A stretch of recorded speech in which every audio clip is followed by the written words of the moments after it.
Welcome to Virtual Swayamvar. What are the stages in virtual Swayamvar? First, go through the profiles. 4 rooms are available here. Iyengar profiles, Iyer profiles, overseas profiles, and remarriage profiles. Go to one of the rooms based on your preferred sex. Here, 3 icons available. The first one, profile. You can know more about them by Clicking this profile icon. The second one is video profile. And the last one is horoscope. After clicking this profile icon, you will get this pop-up. And here, you can see their photos. You can chat with them. And also you can like them. By clicking this message button, you will get the chat window. In the main hall, there is an icon called My Profile, placed at the bottom of the main hall. By clicking this icon, you can see your profile, photos, and chats. For security purposes, we have placed The chat list here. This means you can check your messages by going to your profile. These are the first step in the virtual Swayamvar event. Remember that you can see your messages by Clicking My Profile for security purposes. The second one is the horoscope matching.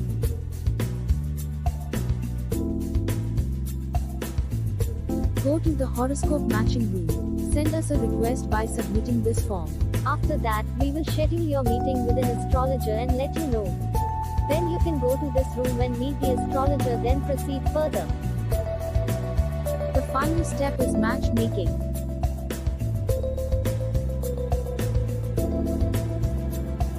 Same method as horoscope matching. All you need to do is send us a request by submitting this form. After that, we will schedule your meeting and let you know. Then you can go to this room and proceed further.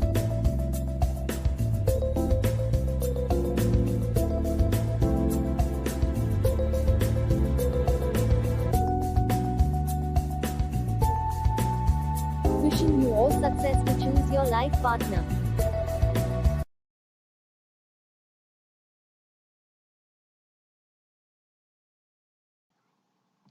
Virtual Swayamvar is a new platform for the bride and groom to search good life partners. It is safe to enter the Virtual Swayamvar portal, easy to register and user-friendly to go and search. The portal looks amazing and designed like a marriage hall right for the purpose, incorporating features that are easy to use.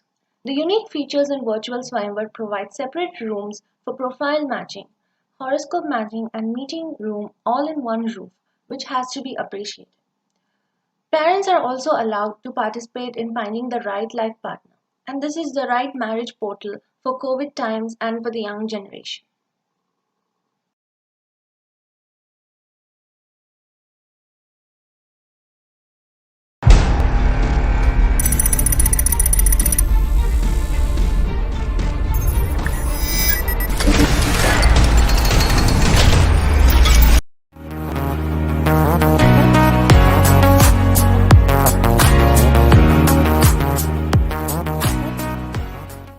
Artificial intelligence, or AI, is often in the headlines, but both the term itself and what it means are contentious.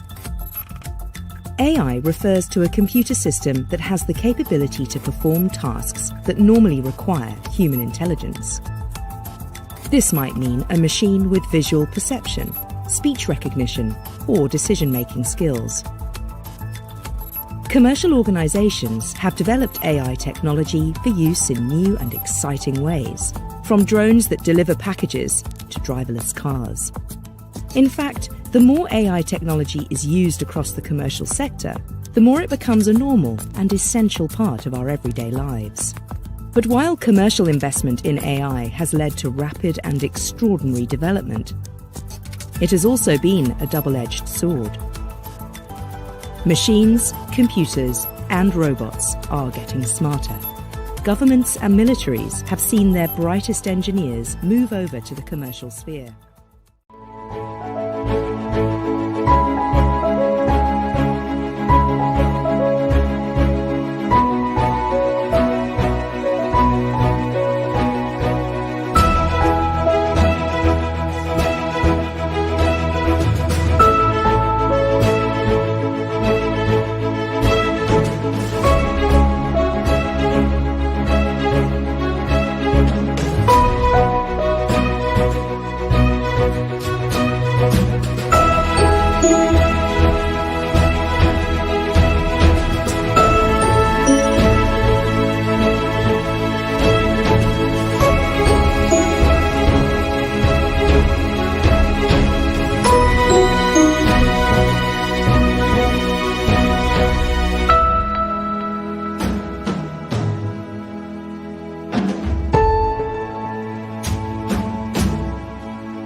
Agriculture is not profitable since farmers and farmer producer organizations (FPOs) are concentrating only in production activities and selling their produce at lowest level of agriculture value chain.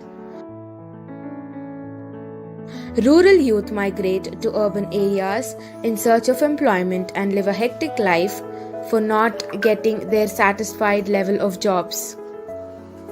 SHG women are taking loans from past 20 plus years and they are only concentrating on credit and thrift mode of operations, but their livelihoods are not much improved. Solution for all these problems can be achieved through establishment of mini food processing units and transferring the benefit gained from these value addition services to the farming community. Agriga aims to be an one-stop, unique, holistic, entrepreneurial ecosystem model of integrated training and manufacturing unit, where the trainees comprising of youth, farmers, women, and FPOs will be provided with a platform of rural entrepreneurial opportunities, which is a combination of hands-on training, supplement with required business development mentoring and hand-holding support, thereby helping them equip themselves with all the required skill and knowledge to initiate their own small-scale Agriga business units.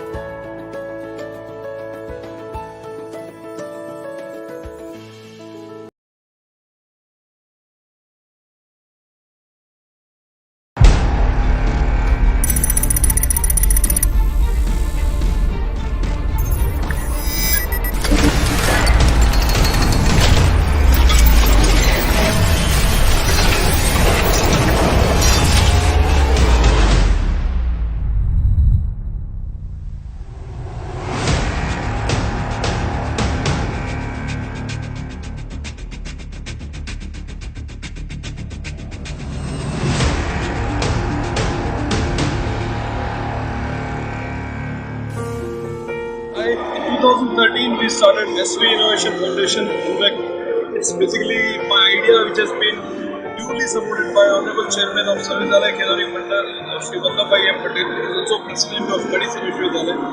And after immediately Diwali vacation, he called me and said, you float SV Innovation Foundation as soon as possible. In fact, we were mentoring and giving project assistance for the years to the students for doing several projects. At that point of time, we used to give some 50 lakh rupees to the students and 50 lakh rupees to the faculties for promoting research. And then we started formally SV Innovation Foundation. At present, we have more than 55 registered ideas. Personally, I mentor 22 ideas, and we have incubation space where we used to mentor different ideas ranging from agri-tech, innovation, from content-centric issues. Then we have manufacturing, we have health tech, smart and shared mobility, and various other issues, artificial intelligence, machine learning, data mining, neural networks, and many more. So, the basic task of SV Innovation Foundation is to find out the grassroots level students and innovators who are working there in the remotest corner of Gujarat or outside Gujarat, and we are identifying those students and researchers. We promote them with three different ecosystems. The first ecosystem is supported by Industry Commissioner and Government of Gujarat, where we assist an idea for prototyping and commercialization to the extent of 21 lakh 20,000. 10 lakh rupees for prototyping, 10 lakh for marketing, and 1 lakh 20,000 as marketing allowance. Then we have student startup and innovation policy, where we have a fund of 1 crore at university, where we are supporting every student. If he or she has a great idea to the extent of 2 lakh rupees. Third, we have the ecosystem called Gujarat Informatics Limited, which specifically focus on computer-based startups. There also we promote the students and incubate. They may get the fund to the extent of 10 lakh rupees. So basically, SV Innovation Foundation is affiliated by Kadisi Vishwavidyalaya and Government of Gujarat, and we are incubators of Government of Gujarat and Industry Commissioner. So basically, we need to generate the idea which is relevant to the entrepreneurship, and based on the idea, we can generate into reality. And after that, the screening and the presentations of the idea, we can able to generate to submit the application to the Government of Gujarat and Industry Commissioner. And after they scrutinize and the evaluation of the ideas and the presentation, based on that, we can able to release the fund.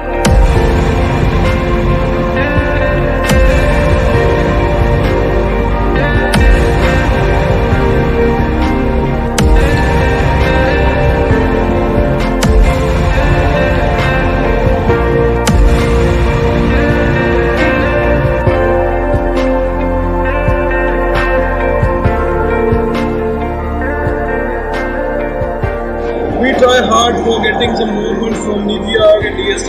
We want to run SV Innovation Foundation at its fullest. At present, probably we are 5-year-old incubation center. In time to come, we will scale up this and we reach to the extent of 100 crore rupee projects and ideas who are under process. So, as CEO of SV Innovation Foundation, I welcome those aspiring researchers, innovators, or scientists who want to commercialize our technology. Thank you for listening.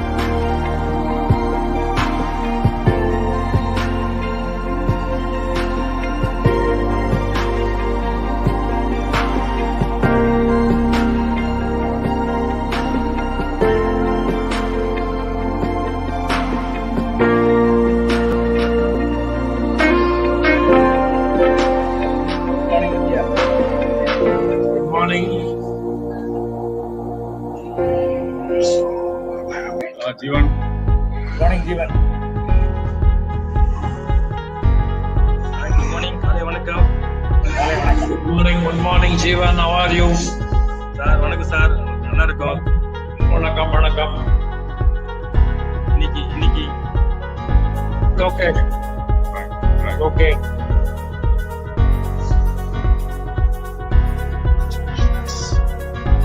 Gopal Krishnan. Good morning, Gopal Krishnan, sir.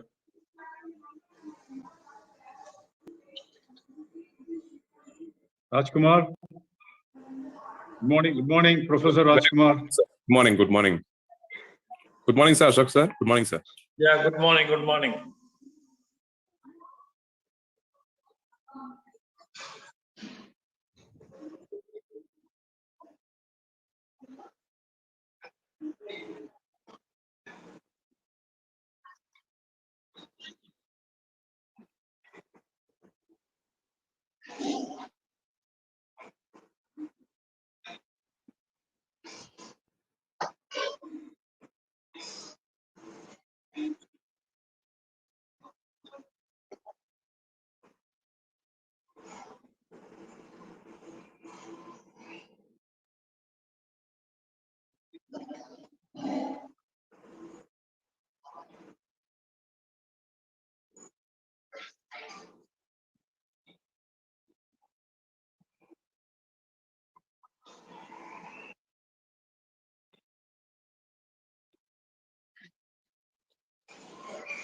So can you call Dr. P. Shekhar? P. Shekhar? Okay, no, I didn't see him. Earlier he joined. Partha sir, you have to switch on the video zone. So I already gave access.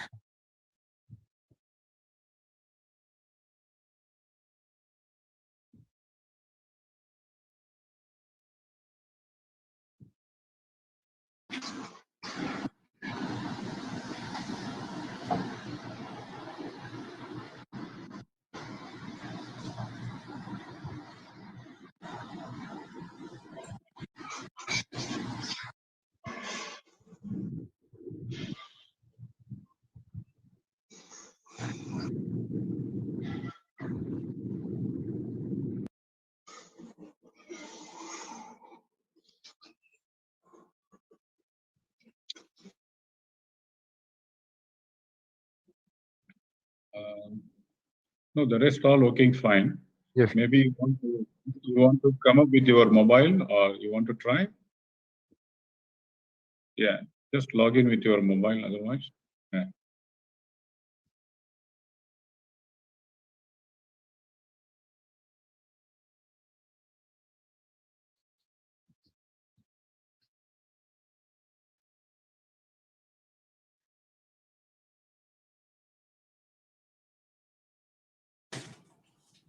Hello, Vanakkam, good morning.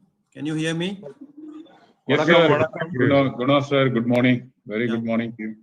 Can you hear me? Thank you, thank you.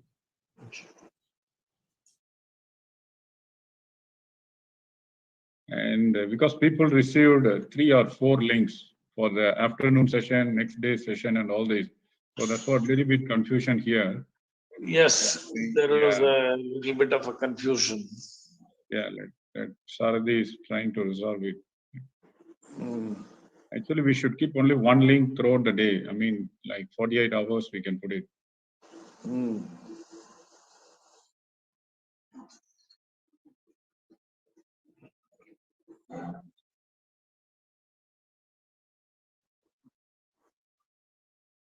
Okay.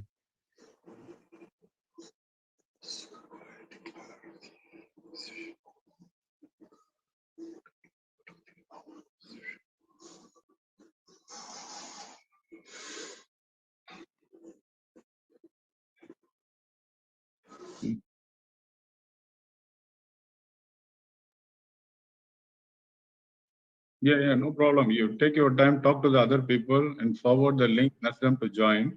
Meanwhile, we will talk to our people only. I think I think doctor is here. Dr. Shekhar is joined. So the other people also ask your admin team to send a new link. Yeah. Sir, good morning, sir. Shekhar, sir. Good morning. Good morning, Mr. Dr. Shekhar. I'm Ashok Kumar from Tiruvannamalai. Okay. Happy. Yeah. So nice to be in touch. Happy to meet you. Yeah. Dr. Shekhar, Dr. Hello. Kabal from Muscat. Okay, so nice. So since the time is running out, because I think, can I start with a few words? The Yes, sir, inauguration? Please, sir, Yeah. go ahead. Yeah. So better formally introduce and start. If you introduce him, it will be good, no?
Yeah.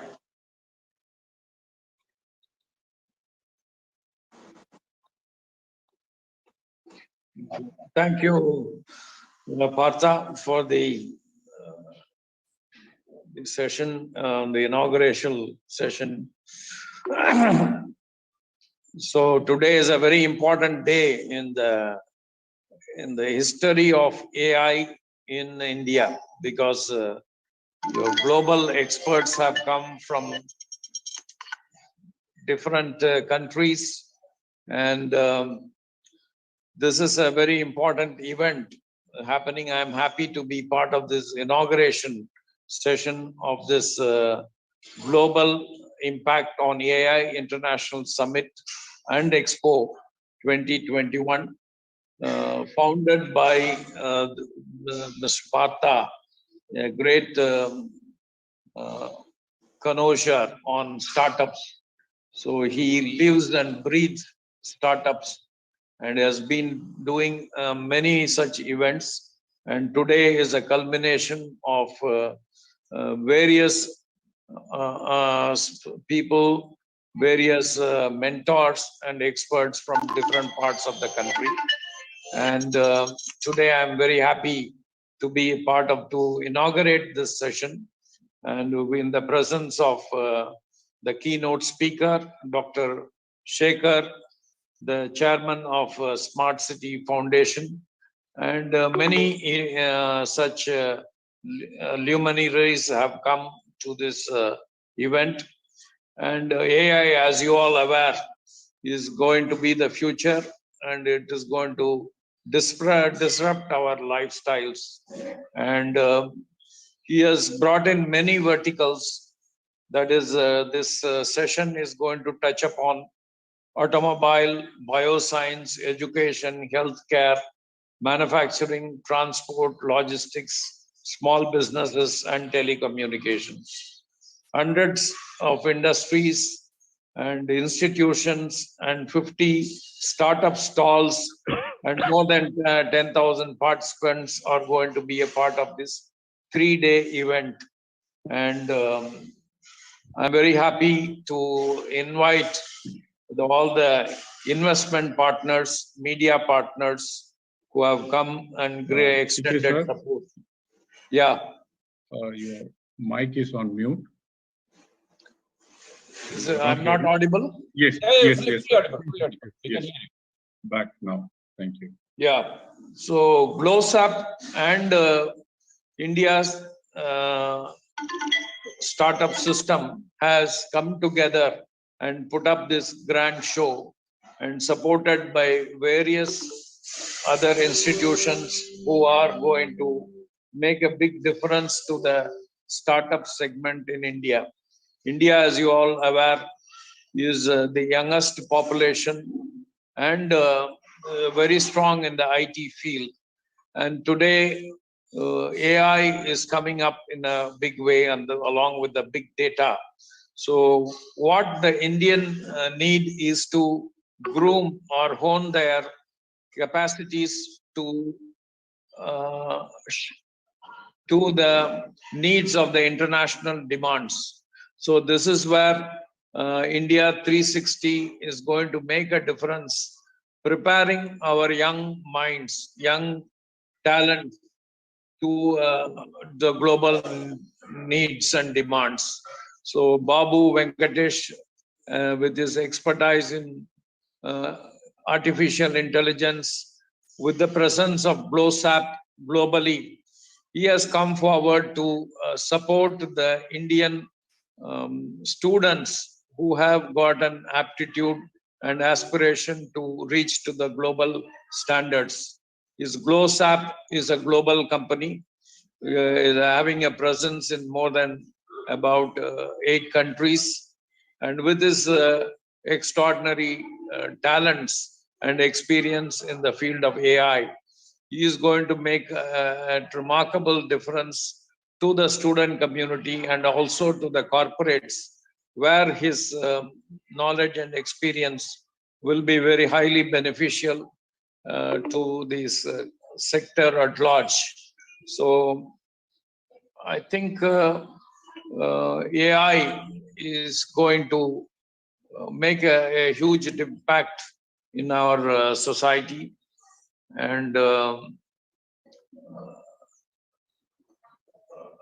so many mentors have been, our Partha has done, as spent a lot of time in nurturing and grooming the talents of young talents, and the way he has gone about in bringing the mentors is amazing. So he has got a large pool of mentors.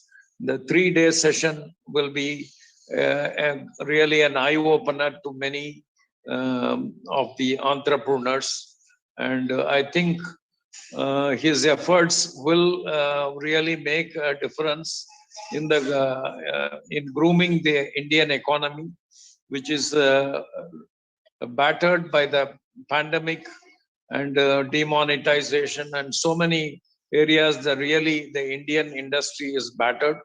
And this kind of summits gives a lot of hopes and confidence to the entrepreneurs. From this table, I am confident many unicorns and global brands will emerge.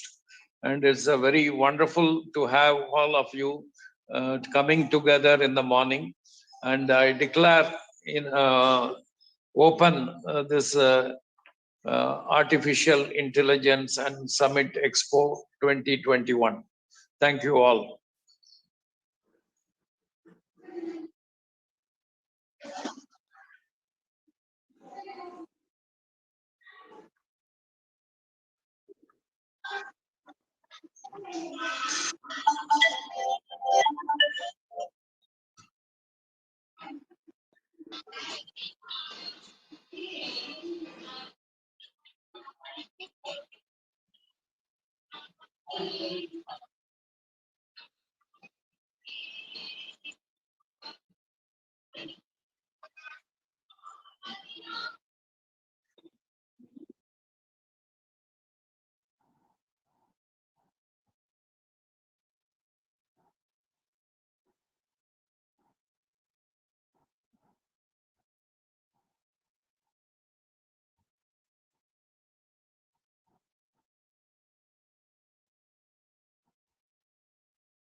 Thank you, Partha.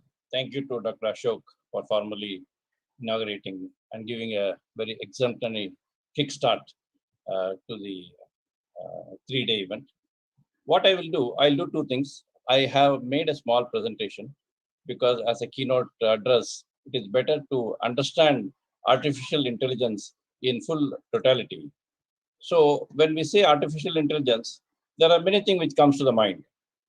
Some of the premier thing which comes to the mind is, are we going to really get job or lose jobs? Both are correct. If you don't do it properly, we lose jobs. If you do this properly, we get jobs. Okay, that is something which will be on the way we understand, first of all, on the way we feel it can contribute to the growth of the country, it can contribute to the growth of the individual, and also it can make a huge global impact. So before I even go to artificial intelligence, let us see where does intelligence come in picture. The nature has given us two things, land and water. And on the subsequent level, it has given fire, it has given wind, and intelligence to human beings. Okay. Now, this intelligence to human beings is something which has given a huge disruption to this center. Otherwise, this whole world would have been like one more planet, having just something growing, something not growing, something there, and just revolving around based on the gravity. Gravity will be the only thing which will be active in the world and in the universe. Now, because of our intelligence, we are now whatever we call as Homo sapiens. We are a thinking animal, and more thinking. Even a small, actual animals also think. So we are a more intelligently thinking animals.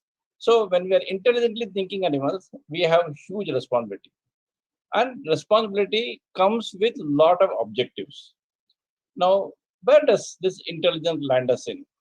Today, we are going on to a very different dimension, and in all these things, Indians have a huge role to play.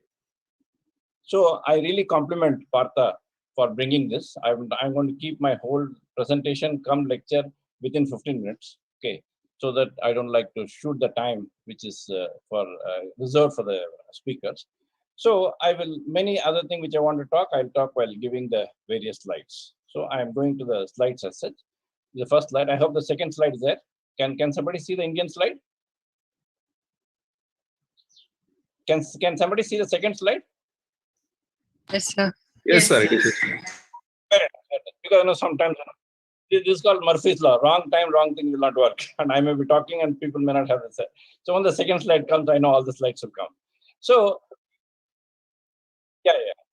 So second slide is very, very important because we are talking of India, we are talking of startup, and we are talking of Partha's, India Startup 360. He wants to have a huge impact of startups.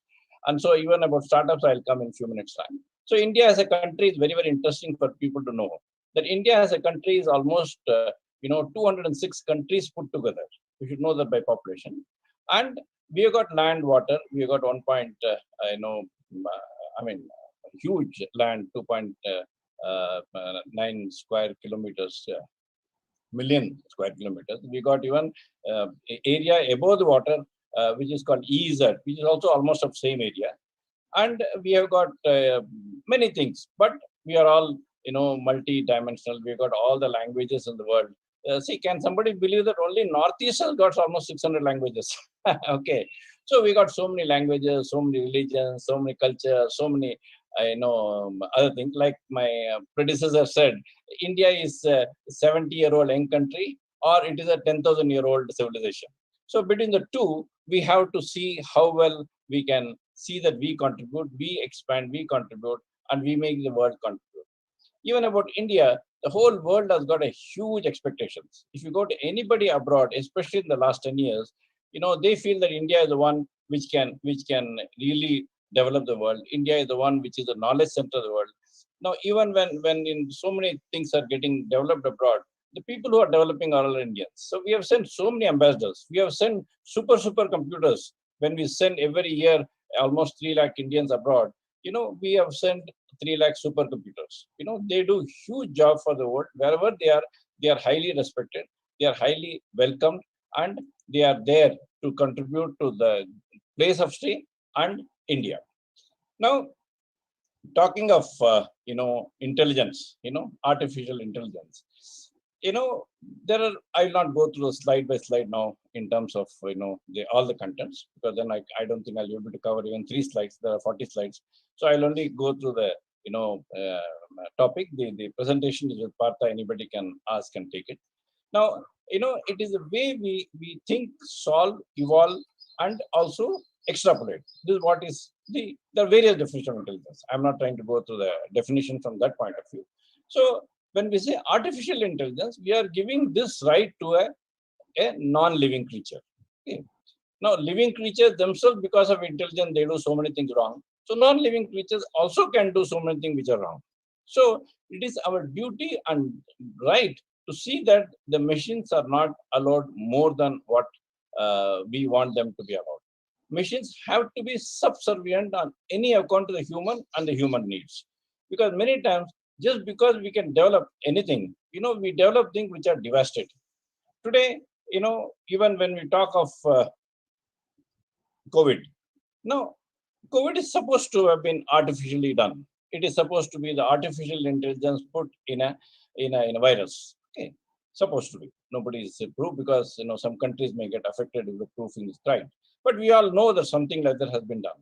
That means artificial intelligence has to have its own limits to which we have to see that it contributes to the human growth, human environment. Because as human gets evolved out, today India has got say 1.35 billion people. We are all proud of it. Okay, but it can be devastating. In another 100 years, India will have the world population. Now, how can we sustain, if you don't use some different disruptive technologies, by the normal method to support so many people. After all, we may not, we are, none of us may be there 100 years later, but, we want to leave a legacy of a growing human beings in a concept called secure governance doctrine, which I've evolved. I'm working on a 200 years prosperity for Indians. Okay, along with writing so many books, I also work on how the human beings will be there to stay. Human beings will be there to contribute to the whole universe. How it can happen. So when we have the whole thing is depending on the way we use our intelligence. So when intelligence have to be used in various sectors, it has to be used productively and it has to be used for the growth. We also should know that artificial intelligence is not something new. Right from prehistoric days, when the first human being discovered a wheel, it was an artificial intelligence. Just because we are today, I'm also an IT specialist, I'm also a solid state electronic person, I'm also a nuclear physicist. That doesn't mean that we have to claim that everything which you're doing is discovered by us today. It is prehistoric. So right from the time when somebody said wheel will do, it is an intelligence. May not be electronic, but intelligence. Same way, when we put a border around us, it is an intelligence because they were all maybe static intelligence. And now we are getting into dynamic intelligence, which is what is very, very good and very, very dangerous. Not put properly, it is like we say, give a flower to the monkey, it will only, shred it into pieces. Same monkey will be good for various things. So same way, artificial intelligence not designed properly in wrong hands can also be good. And in right hands, it can give huge job opportunity, it can give huge comfort to people, it can have various things. I will run through this for various sectors also. So as I'm talking, I'm just moving the slides. So just for paucity of, this is not a lecture as a lecture, this is a keynote address. So we should know that our mind, which is basic for this intelligence, we are giving our mind to a machine. And the machine to do intelligent thing has to be configured. So when we go to various sectors, like my predecessor said, when we go for transportation, when we go for agriculture, when we go for, even something like tourism, there are so many in tourism, which is a thing where we have to physically travel. Artificial intelligence does wonders. Okay. That means a tourist can go to some place through a system. He can just say, I want in Spanish, I want X, Y, Z. And then this device gives them whatever they want, the way they want. Okay. Same way, if it is a question of teaching, it sees that student's behavior pattern. It tells the teacher, the student is not concentrating on your lecture. Please do something. It tells the student what the teacher wants. It tells both of them and links the two. But if artificial intelligence means everything will be in the computer and it will do everything, another joke which I do in few artificial intelligence conferences, that the way some of even artificial intelligence specialists talk about it, we all have to be in what I call in ICU. Because why such a dramatic word I'm using? Because if you have to have everything to be done by the machine, it will take care of me, it will take care of this, it will take, first of all, I will not be able to earn anything. I means human being. Second is, when it gives everything, you are an ICU bed. Somebody else is taking care of everything. So you are there. So let us not extrapolate artificial intelligence to make us go to ICU. We have to ensure that the artificial intelligence make us more live, make us more adventurous, make us more into the glorified into this glorified world in which we live in, and make us happy, make the whole world happy. In terms of artificial intelligence, there are multiple layers. Of course, artificial intelligence it all comes along with cyber security, comes along with so many things which can go wrong also. But they are all to be taken care right at the planning stage. And at any stage when there is this thing, there has to be immediately human beings has to take charge. Human beings can never think that they are so perfect that they have taken care of everything. And whatever we use as a simple word, Murphy's law, wrong things will go wrong in a wrong time.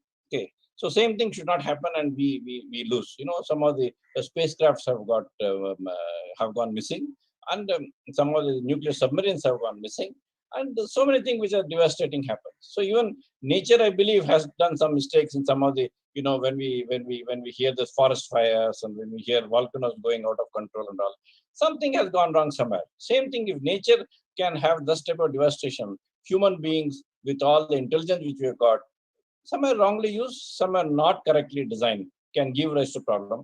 At that time, anybody has to have the wherewithal to take care of it by taking charge. Now, in medicine and pharma, again, something where artificial intelligence will make a huge impact. I will not again go into the detail. Simple in music, the entertainment industry, it has got its own. Today you can develop, you can enjoy, but don't think of artificial intelligence to replace a musician, to replace a singer, to replace a thing.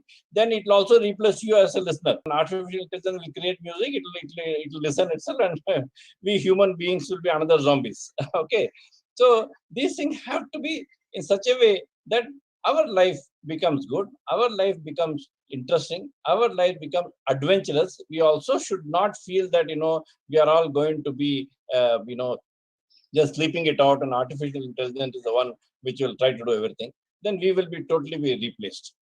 That's why the next slide is on robotics. When robots come in picture, people believe that robots will do everything. Robots will do what my so-called servant does, or assistant does, or my secretary does, or my this thing does.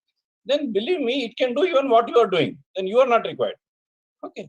So let us not extrapolate artificial intelligence to go above our requirements in everything. We need whatever assistance. I will not use the word servants in any way, because in today's case, many words are demeaning.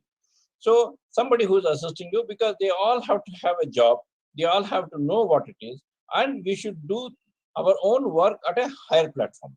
And this will be an ongoing curve. Long back when TVs were introduced, people thought, everything to do with visual will go. Then VCRs and VCDs were introduced, and again people thought things will go. But things became better.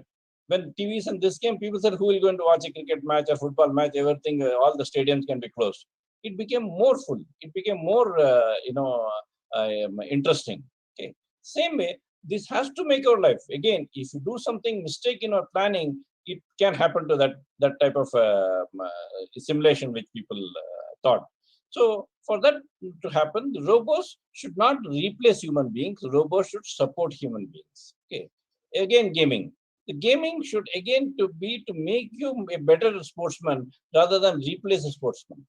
People now today, all the kids are only taught, games which are designed by AI, and they keep on seeing, which is good, but we should ensure that it is not overdone. Along with that, you have to take your child to garden, you have to take them outside, you have to tell them to climb a tree, you have to tell them to do something adventurous. It will be wonders. Otherwise, believe me, the future generation will not see the light of the day the way they should be enjoying the life. Artificial banking, it can support so many things, right from transactions, right from a fellow who tries to take something out and this thing, it just says something is missing in somewhere. Can I talk to the alternate number? Alternate number, it says recorded message that so and so money is being transferred from your account. Can you just check and confirm? These are all, anything which is differential, anything which is this thing, anything which can be streamlined. Don't replace human beings with artificial intelligence. People dream that all driverless car will be there. Please do not do that. We need, almost 60 million people will be without job. Okay. Let the driverless car be for some extreme thing, be there for certain places where things are good. Because same thing, tomorrow you may have, cook, without cook, artificial intelligence will cook for you. It will do anything for you. Let us not dream that artificial intelligence as a replacement of human being. Artificial intelligence should be for supporting human beings. So here is the various applications, various fields. I'm slightly running out of time, I feel. So next few slides, I will just only show the headings. AI spending is on an extremely different level. They are all in billions and billions of dollars in terms of development, in terms of this.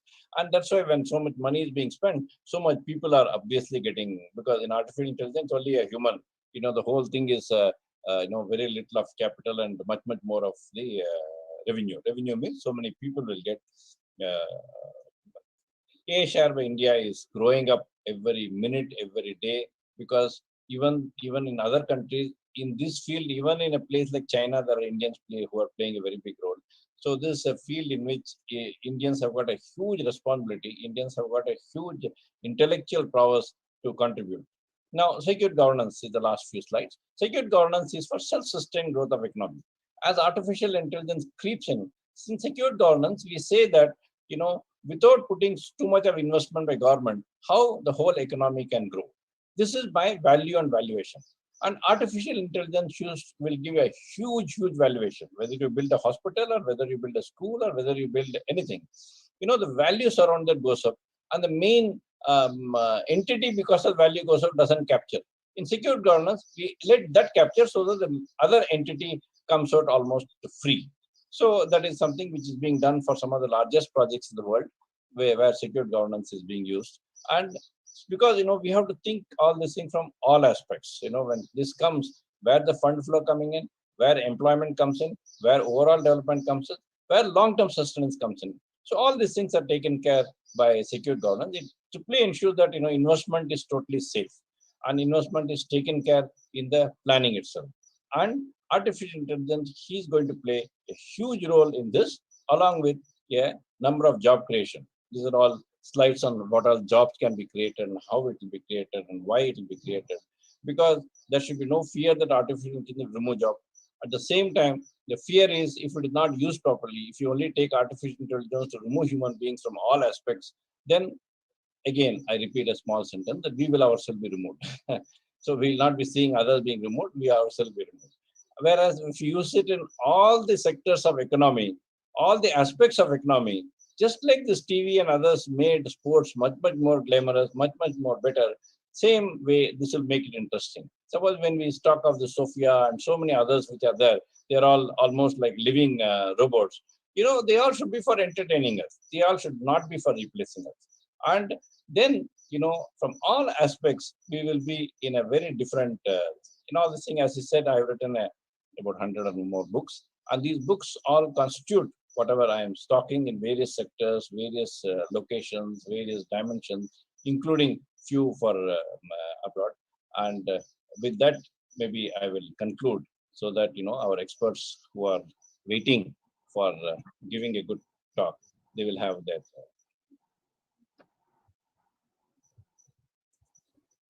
I think I'll give it back to Partha, and just a few words for Partha. Partha is doing an immense job, and he needs to be commended, because a few sentences about the startup. What is the importance of the startup?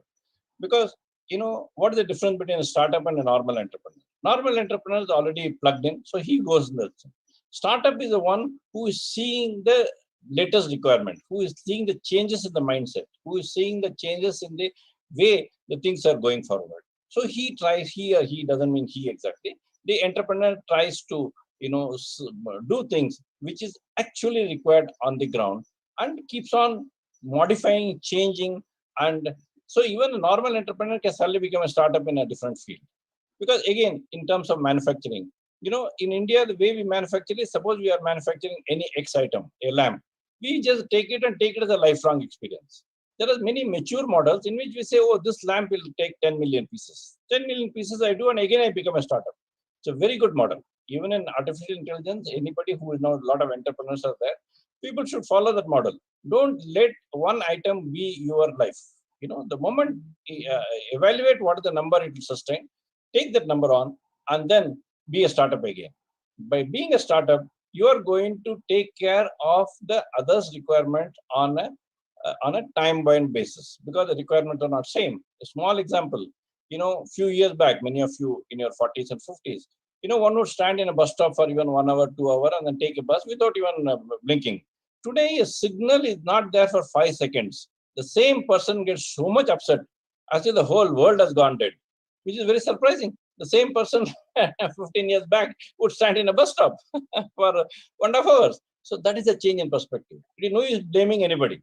Because of the changes which is happening to us, because of the way the artificial intelligence is going to change our style, our thinking changes, our requirement changes. The same example of millennials. Millennials comes with a different mind. For them, they expect the food has to be given, the living standard has to be given, this all has to be there. Please do not try to change their mindset, because they will think you are fool. Because the whole mindset, it is just like a cat and a dog. Both are four-legged animals. Both perspective of life is different. A cat and a tiger both may look identical. Their perspective will be different. A tiger and a lion both look huge, heavy, this. Their perspective will be different. Same way, artificial intelligence is there to stay. It is going to change our life. COVID is going to accelerate this change. And let us make everything so that we are gain growing. There, I am trying to evolve 200 years of prosperity. There also, anybody having any thoughts, may please be in touch with me. And I would like to conclude my keynote address. I hope people could gain something out of this relatively a long lecture. And thank you, Partha. Thank you, Dr. Ashok. And I give the mic back to you.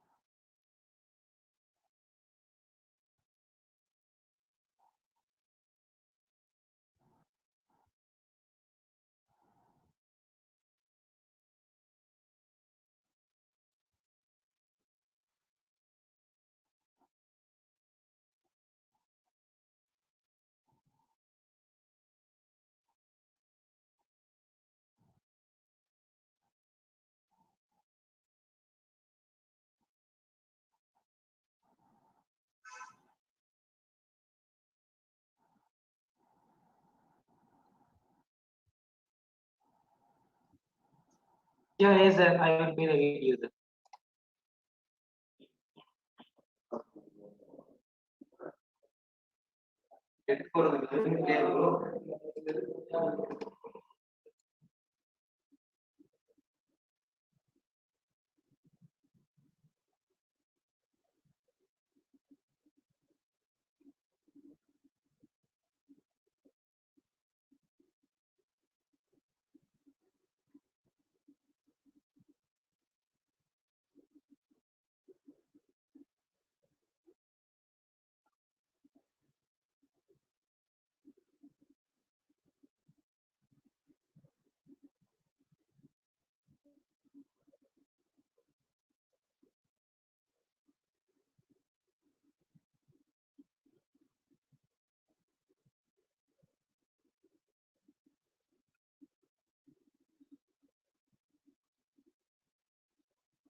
Thank you, Mr. Partha.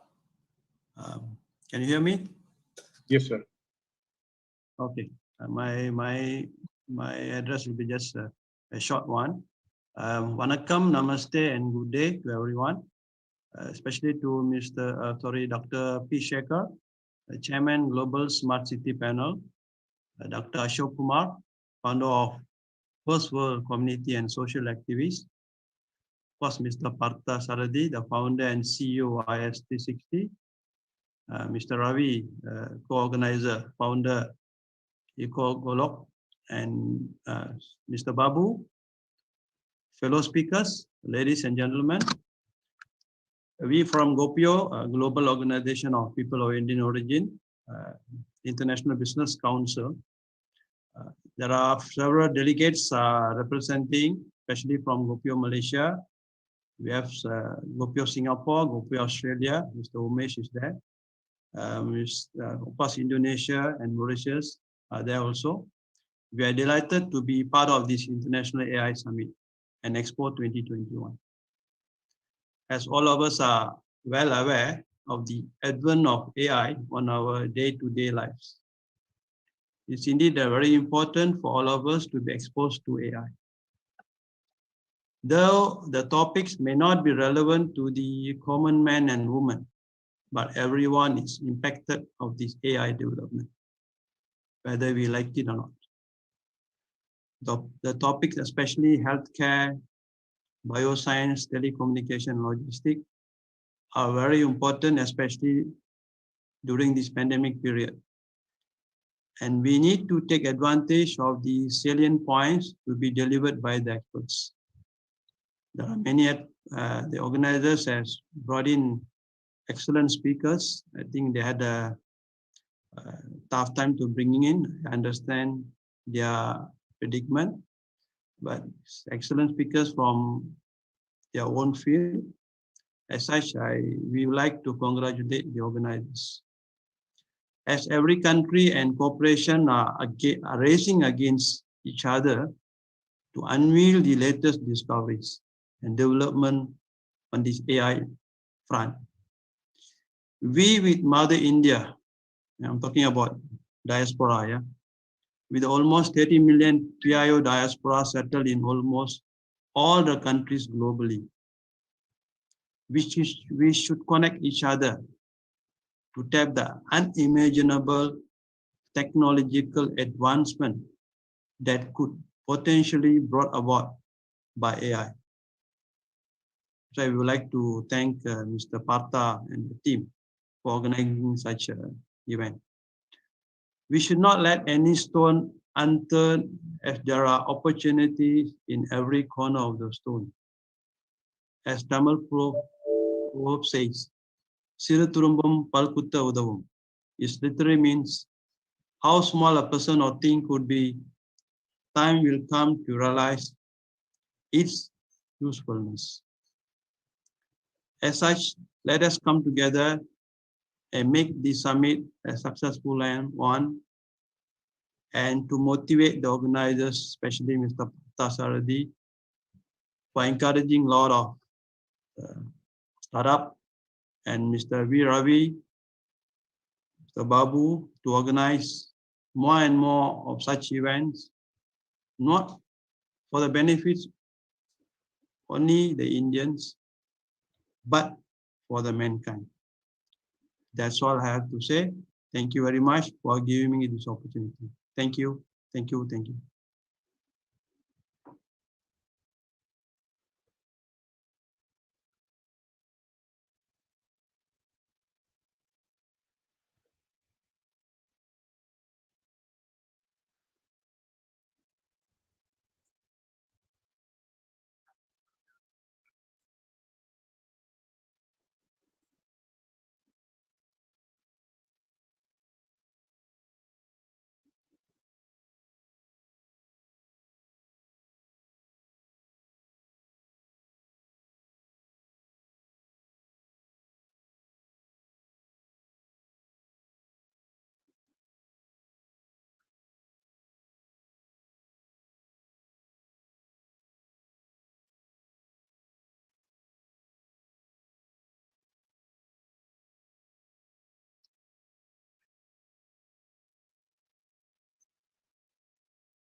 Sure. So, hello everyone, very good morning. Can I share my screen?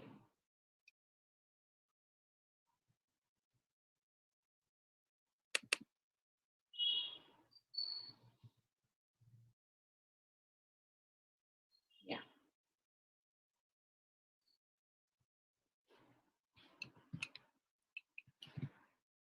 Okay.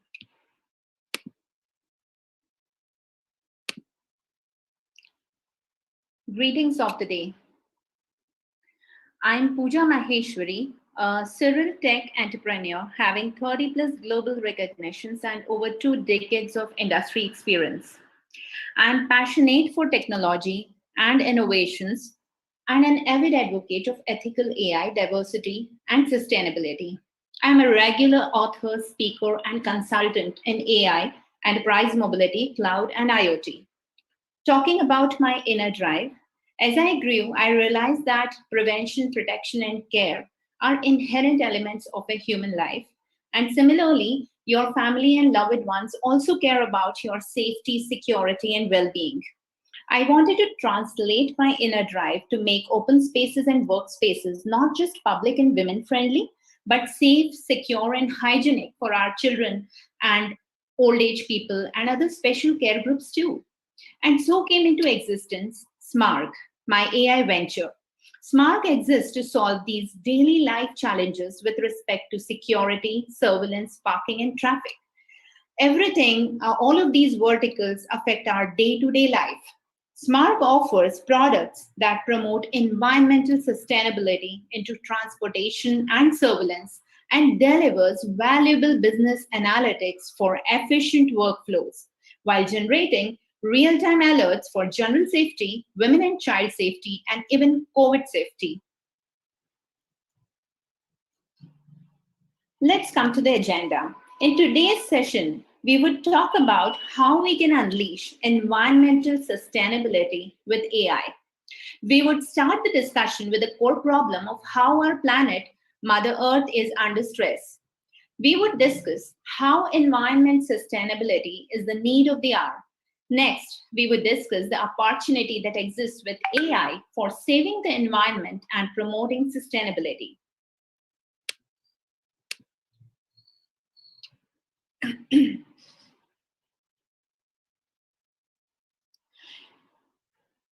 We would discuss how environment sustainability is the need of the hour. Next, we would discuss the opportunity that exists with AI for saving the environment and promoting sustainability through optimal governance and resource utilization. We would then discuss the various industry sector applications that are benefiting both for growth and sustainability or sustainable growth through right use of AI. Lastly, we would discuss the challenges that exist in widespread adoption of AI in all segments for sustainability and our call for action on that. Advances in scientific monitoring, data collection, and modeling over recent decades has enabled scientists to better assess and forecast the impact of human development on the Earth. And the findings are worrying. As a result of the historical, cumulative human footprint, there is mounting scientific evidence that Earth systems are under unprecedented environmental stress. May it be climate change, today's greenhouse gas levels may be the highest in 3 million years. If current Paris Agreement pledges are kept, global average temperature in 2100 are still expected to be 3 degrees Celsius above pre-industrial levels, well above the 1.5 degrees Celsius threshold needed to avoid the worst impacts of climate change. Talking about biodiversity, the Earth is rapidly losing its biodiversity at mass extinction rates, such that species populations have declined by around 60% since 1970.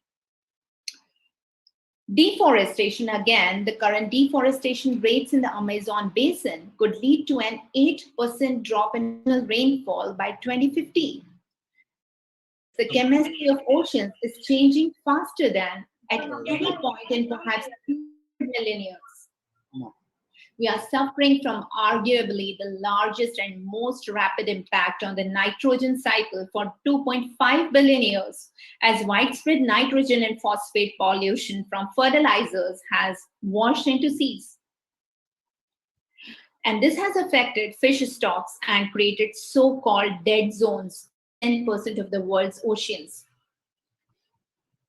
Water. We all know that the global water cycle is facing similarly severe impacts through over-abstraction and uncontrolled pollution, with related analysis suggested that the world may face a 40% shortfall in the fresh water needed to support the global economy by 2030 itself. And around 91% of the world's people live in places that fail to meet World Health Organization air quality guidelines. And this is all quite alarming. And the need of the hour is sustainability. It is high time we take up sustainability as a mainstream goal. So, what is sustainability? To me, sustainability is a holistic approach that considers ecological, social, and economic dimensions, recognizing that all must be considered together to find lasting prosperity. Sustainability as a value is shared by many individuals and organizations who demonstrate this value in their policies, everyday activities, and behaviors. Individuals have played a major role in developing our current environment and social circumstances. The people of today, along with future generations, must create solutions and adapt to it. And they must create smart solutions which are AI enabled. And this is getting urgent than ever. I'm glad to share the AI opportunity in that. According to a 2018 report by Intel, 74% of 200 business decision makers in environmental sustainability agreed that AI would help solve environmental problems.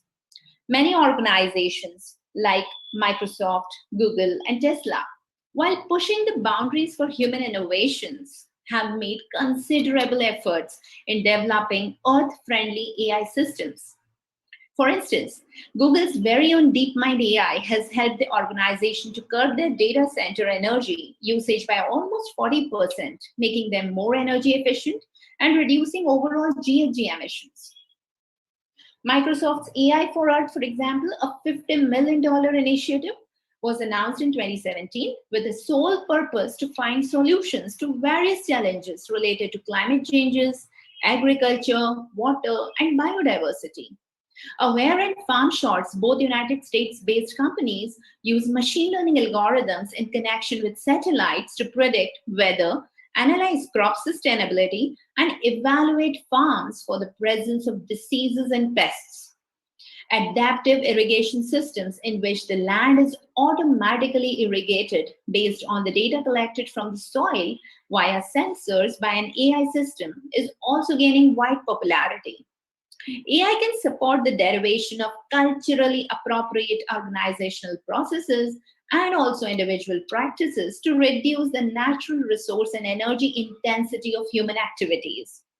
But the true value of AI will not be in how it enables society to reduce its energy.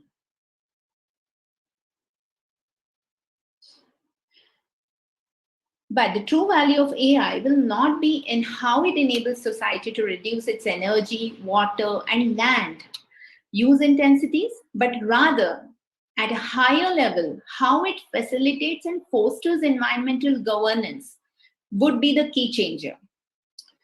As a recent analysis report by PwC, as we can see on the screen, AI for the environment solutions represented by 18 levers across 4 sectors, that is agriculture, water, energy, and transport, could actually contribute up to 5.2 trillion USD to the global economy in 2030, which is a 4.4% increase relative to business as usual. Deploying those AI levers globally can, in parallel, reduce worldwide GHG emissions by up to 4% in 2030, an amount equivalent to about 2.4 GTCO2 emissions, equivalent to the 2030 annual emissions of Australia, Canada, and Japan combined. At the same time, this could create up to 38.2 million net new jobs across the global economy. And that's the power of the AI stream. Put simply, AI can enable our future systems to be more productive for the economy and for the nature. This supports the proposition that we can use AI to help decouple economic growth from GHG emissions. We can grow while keeping the emissions low. Furthermore, analysis forecasted gains of 0.1% by 2030 and 0.2% by 2100 in global GDP due to avoided climate impacts as a result of the environmental applications of AI. Companies and countries that embrace the advent of the AI era and sustainable economies are set to gain most for the upcoming changes and opportunities. From a macroeconomic and development point of view, there are opportunities for emerging markets to harness AI-enabled innovations to leapfrog developed counterparts, investing first in AI-enabled systems and digital infrastructure, and reaping sizable productivity and sustainability gains. Now, talking about AI for environment sustainability and its impact on various verticals, AI can be a net positive contributor to environmental sustainability in many industries. Here are some examples that we can see on the screen. In agriculture, AI can transform production by better monitoring and managing environmental conditions and crop yields. AI can help reduce both fertilizer and water, all while improving crop yields. In energy sector, AI can use deep predictive capabilities and intelligent grid systems to manage the demand and supply of renewable energy. By more accurately predicting weather patterns, AI can actually optimize efficiency, cutting costs down, and unnecessary carbon pollution generation. Talking about transportation, where our products are also there in SMART, AI can actually help reduce traffic congestion, improve the transport of cargo, that is supply chain logistics, and enable more and more autonomous driving capability. AI will eventually help with the last mile delivery problem and reduce the need of delivery vehicles. AI can help businesses with demand forecasting, helping to reduce the amount of transport needed. Talking about water resource management, AI can help reduce or eliminate waste while lowering costs and lessening environmental impact. AI-driven localized weather forecasting will help reduce water wastage. In manufacturing, again, AI can help reduce waste and energy use in production facilities. The robotics field can enable better precision. AI can design more efficient systems. As we all know, the predictive analytics, data analytics, video analytics, and whatnot is an enabler in industries today to save on environment and improve automation. In other sectors like facilities management, AI can help recycle heat within buildings and maximize the efficiency of heating and cooling. AI can help optimize energy use in buildings by tracking the number of people in a room or predicting the availability of renewable energy resources. Not only this, we can see direct business automation and productivity impacts when it comes to retail analytics and intelligent video analytics solutions that are also provided by SMART today. What is the impact of AI? As you consider your industry, think about 3 areas where AI is likely to have an impact on environmental sustainability. First is the error reduction. When humans make errors conducting manual tasks, that work often has to be reviewed and redone. The effect of addressing these avoidable problems is more energy use. AI can be factored in reducing human error in many tasks. Automation is the key, and you save on the time and energy as well. Greater efficiency. By combining several types of AI, including machine learning, NLP, computer vision, and so on, a company can create more efficient processes and reduce its energy usage. Also, AI can be used to remove unnecessary steps from the current process by contributing to the re-engineering of processes. Talking about raw materials as one of the impact areas, when AI is focused on monitoring raw materials use, it can create opportunities to use less. AI can also be used to drive the creation of low carbon materials for your products. But what are the challenges for AI to be adopted in the environment sustainability? Many identified challenges are related to governance, resources for R&D and deployment, collaboration, as well as to the maturity of data and infrastructure. Let's talk about the vertical people as a challenge. Lack of awareness, engagement, and prioritization is a key concern here. Governments, companies, academics, and investors are not currently focusing on or prioritizing AI for environmental applications. Changing labor demands are again a factor. Further, there is insufficient pool of domain and technical expertise. Risks associated with changing job requirements and job displacement and the evolving demands for reskilling and upskilling the workforce undergoing structural changes evident. Talking about process aspect of it, the complexity of interdisciplinary working is the key. Limited collaboration between technologists, environmentalists, business, and government hinders the interdisciplinary solutions. There has to be a cohesive effort in that. Ability to innovate is another concern. While R&D and innovation is hampered by constrained resources, including limited data availability, funding, technical know-how, and talent shortages. Another factor being relative lack of investment into low investment appeal in comparison to broader structural issues such as healthcare and education. Another challenge from process perspective is decision makers not factoring in the opportunity cost of not using AI solutions in impact assessments. Instead, opting for the status quo default, even though those solutions might be higher cost, less efficient, and offer slower environment progress.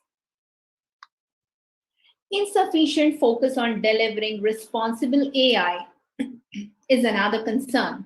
The current emphasis around responsible AI tends to center around human-related priority areas, such as bias, and less around broader social priority areas, particularly those pertaining to the environment. Let's understand technology aspect of AI adoption challenge. As we know, AI development traditionally requires significant AI expertise. Simplified AI tools that democratize AI enable and empower non-experts to develop their own AI-enabled solutions aren't widely available to many startups, academics, civil society, and wider interested non-technical stakeholders. Unequal scaling of infrastructure is another factor. Cloud infrastructure build tends to be in developed countries who are leading AI R&D and deployment. Developing countries could have less required infrastructure, such as widespread internet access or expensive on-premise computing, leading to an unequal distribution of benefits, which potentially accelerate the digital and urban-rural divide. At last, I would like to discuss the data-related challenges for AI, which is one of the very particular problem that AI startups face. Generating fit-for-purpose data is a challenge. Large quantities of data are required to train AI applications. In many cases, there is poor availability of labeled data, limited data accessibility, and sparse collection. Data ownership and licensing may limit sharing of fit-for-the-purpose data. So let's talk about call for action. To address the range of challenges that we discussed and to overcome those risks, I believe that 5 principal enablers will be key to unleash the potential of AI for environment sustainability.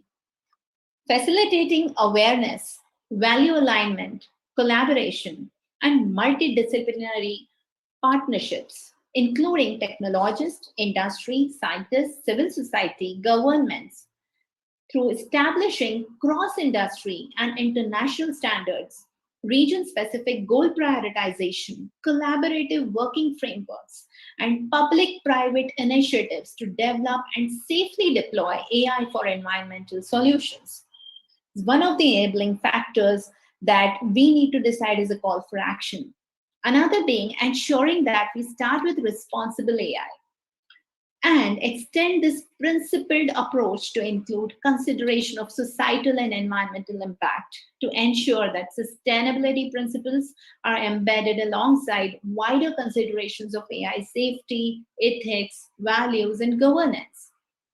Addressing digital infrastructure data and technology access and wider complementary technologies through building appropriate cloud providing infrastructure, including satellites and data infrastructure, facilitating fit for purpose data access and annotation, along with responsible data management to maximize AI's potential, providing opportunities and training for upskilling and reskilling to adapt to sectoral transformations that is needed not only to unlock new innovations and scale applications, but to manage and govern AI-based systems to best serve people and the planet for markets and the workforce for the future. And there are many organizations working on this upskilling and reskilling, and one of the organizations I'm associated with is Humans for AI, which is doing a wonderful job in upskilling and reskilling people in the AI domain, may it be technical people or non-technical stakeholders.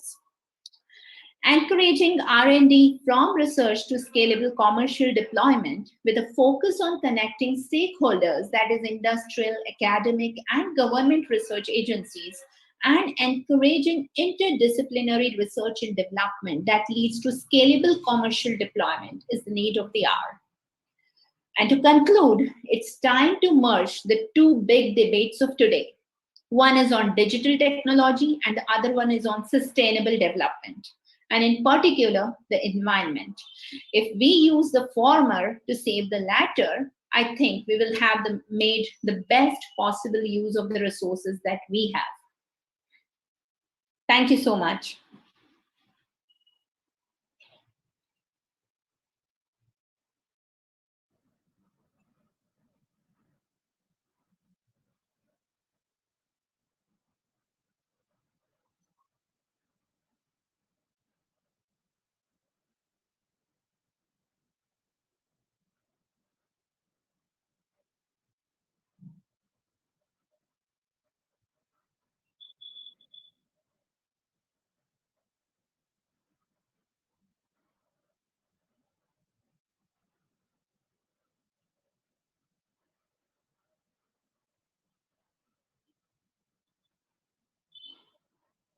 Yes, sir. So I'm just going to play Dr. C.K. Ashok sir video. Yeah.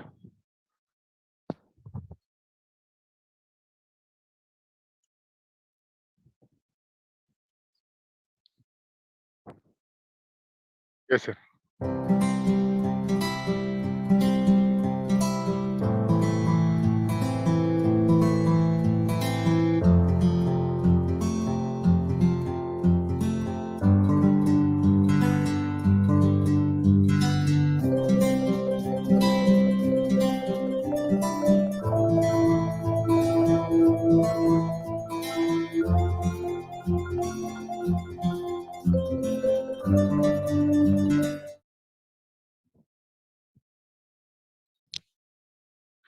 Now I'm going to play Dr. P. Shekhar. Dr. P. Sekhar, Chairman. Dr. P. Sekhar, Chairman.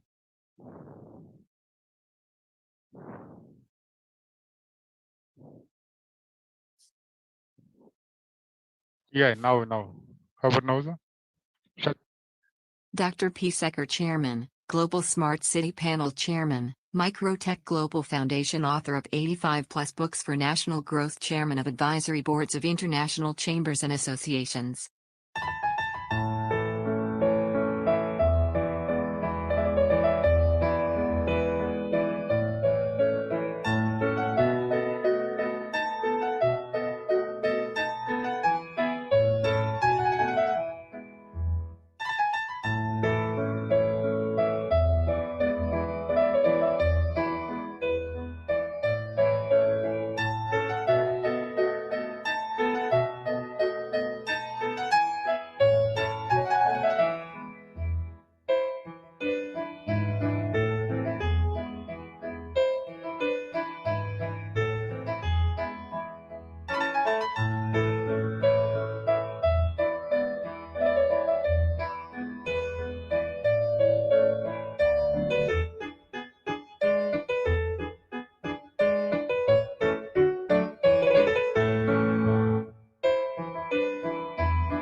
Yes, sir.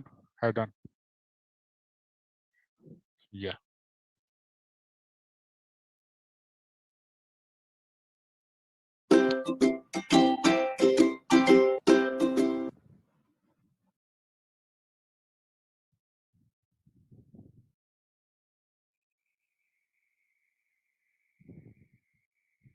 Yes, sir. Let me start.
Yes, sir. Sorry.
Good morning, everybody. Am I audible? Yeah, I'm audible. Okay. I'm very thankful to India Startup 360, the Parthisarthi Iyengar, and my mentor and guru, Dr. Shekhar, whom I'm associated for last more than 25 years, and all my co-speakers who are given me the opportunity to join them and participate on this platform, on today's platform. Thank you very much. I do not have any presentation, but I will talk about the education and the AI and how the AI will play the role in education, that whatever my knowledge, I will tell you what we can do it. Since I worked almost for the 30 years in industry and last 12 years into higher education, so I got a little combination of both, where I will able to express my views about technology and the education. See, looking at the India from 1991, when the India started actually liberalizing under the leadership of Honorable PM, then PM Narasimha Rao, and most of us have seen 4 major revolutions in automobile, in aviation, in technology, and in telecom. If I go to my childhood days, I was knowing only 2 vehicles, Ambassador and Fiat. Today, there are more than 500 actually models are available from at least 30 to 40 companies. If you go to aviation, I was knowing only Air India and the Indian Airlines. Today, all I think international airlines are landed in India. Same is happened with the telecom. I used to stay in one apartment where there were 40, I think, flats, and we had only one telephone line. And that lady, actually, the poor lady used to run from all 40 houses to provide their messages. So this was the situation, what I have seen. And of course, technology till I think almost 2005, the technology growth in India was very slow. And all of a sudden from 2005, there's a tremendous growth in India we have seen in technology. So going back to education, today I will talk about the engineering colleges. Most of the average engineering colleges are under the impression that their 9 to 15% of their students are employable. So everybody is saying why they are not employable. So the question is, are they not employable, or I think our system doesn't allow them to get employed? So one reason is we are more theoretical in academic and we are more practical in industry. And this is what the major gap is. And how to find out the gap? Today, everybody is trying to find out the gap manually. Because if you look at the technology quadrants, there are 4 quadrants. First quadrant is a cloud. Already, I think everybody has started using cloud in big way. Second quadrant is AI. Third is your IoT. And fourth is blockchain. So third and fourth, the slow implementation has started. Though COVID is not good, COVID has given a tremendous scope on other side to education to move their entire, I think, system into the cloud. And today they are playing a major role with the Amazon, AWS, Azure, and Microsoft Azure and Google. Many last 15 months, none of the campuses are operational. Everybody is working and learning from home, and cloud is playing a major role. Okay. Now I think the AI has already started taking a place. Comparatively, the movement of AI in India is slower than the developed countries, but it is started moving. And many places in education also, AI is getting implemented. I will give you a small example about the employability of the student. So I am the part of one of the Australian company who has created a platform for the engineering students. Okay, on one side, the engineering students who are about to enter into their last year, that is 7th semester, and they are going to graduate in 8th semester. So their whole, whatever their, I think, education cycle we have studied, and we have made the platform. See, there are 4 major components actually involved in their actually employability issue. The first is their knowledge level. Second is their understanding level. Third is their interest. And fourth, and the most important, is their goals. Today, unfortunately, if you go to any engineering college at the last, and if you approach the last year student, and if you ask them what you want to do it after your graduation, only 3 or 4 students out of class of 60 will answer what are their goals after graduation. Rest will either they are shy or they are not having a goals because of many reasons, because they have not seen the industry, because there is no actually the communication between the industry and the academia in all 4 years. Only the few guest lecture comes, few visiting lecture comes, but there is no direct actually communication between two. So what we have done, we are having the AI-based platform. So on one side, we are, I think, the student, other side is the industry. Based on the industry requirement, we are looking at the student, what are the requirements of the industry? Once you know the requirement of the industry, how much knowledge student has, how much interest student has in the whatever the requirements of the industries, what are the understanding level of the student, how much they know about the requirements of the industry, and of course, what are their goals at the end after getting graduated.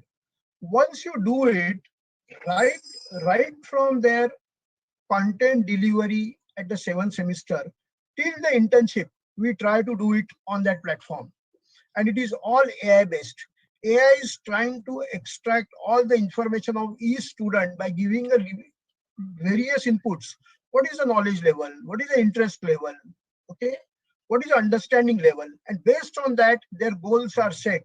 And once the goals are set, and accordingly, once you provide the training to them along with their academic training, because this is called as a beyond academic training. Once you set and once you do that, 100% of the students are getting employed.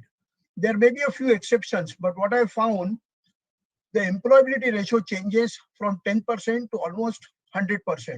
So now here the AI can prove whatever industry is required. By some efforts, we can take the student from campus to career. So this is the first I think, impact of the AI, and it is just starting. Once you start implementing in all the colleges, I think it is possible for the commerce graduates, it is possible for the arts graduate, it is for everybody. Today we are doing a pilot project with the Australian company for engineering students, because I think there are I think Maharashtra itself, they are producing more than 1 lakh engineering graduates every year. So where they will go? There are no jobs. The jobs are coming down, and the jobs whichever growing, their requirements are different. There are jobs, but the requirements are different, and the students are not trained for those actually jobs. So with this AI implementation, we get a complete solution for the students from their 7th semester, that is the last year, to their graduation, and after graduate they go to the industry without any problem. Second thing, since I was heading the one China-based company for 5 years, who were the manufacturer of the ATMs. So we found ATM is also, I think today everybody is using the plastic cards. Nobody is going to bank, hardly anybody is going to bank to withdraw the money. So with the AI, today if you go to ATM, sometimes actually there is a board, ATM is out of order. Second board is no cash. Third board is only 2000 rupees notes. Fourth is only 100 rupees notes. Fourth, connectivity issue. Okay, but we have gone through entire cycle of 2 years and collected the data, and based on that data we have given the input of the data to AI, and with the AI we know in advance which ATM is going out of order. So today if you go to any of the ATM center, there are actually at least 2 ATMs. Very few now ATM centers are only with 1 ATM. So if one is down, second is up. Cash, much before the requirement of the cash, somebody is going and uploading the cash. So once you are having the data, depends upon the festival how much cash is required, depend upon the first week of the month how much cash is required, depends upon the opening of the school how much cash is required. Okay, at the end of how much cash is required. If it is close to commercial center, then the cash requirements in small components are required. It is the IT area or the finance zone, the youngsters are going almost alternate day to ATM, and they withdraw only 1000, 2000, 5000 rupees. They don't withdraw bulk at a time. Okay, so what are the currency requirements are there? So all kind of a data is provided by the help of AI. Today I think we are to implement one solution at the Mumbai airport.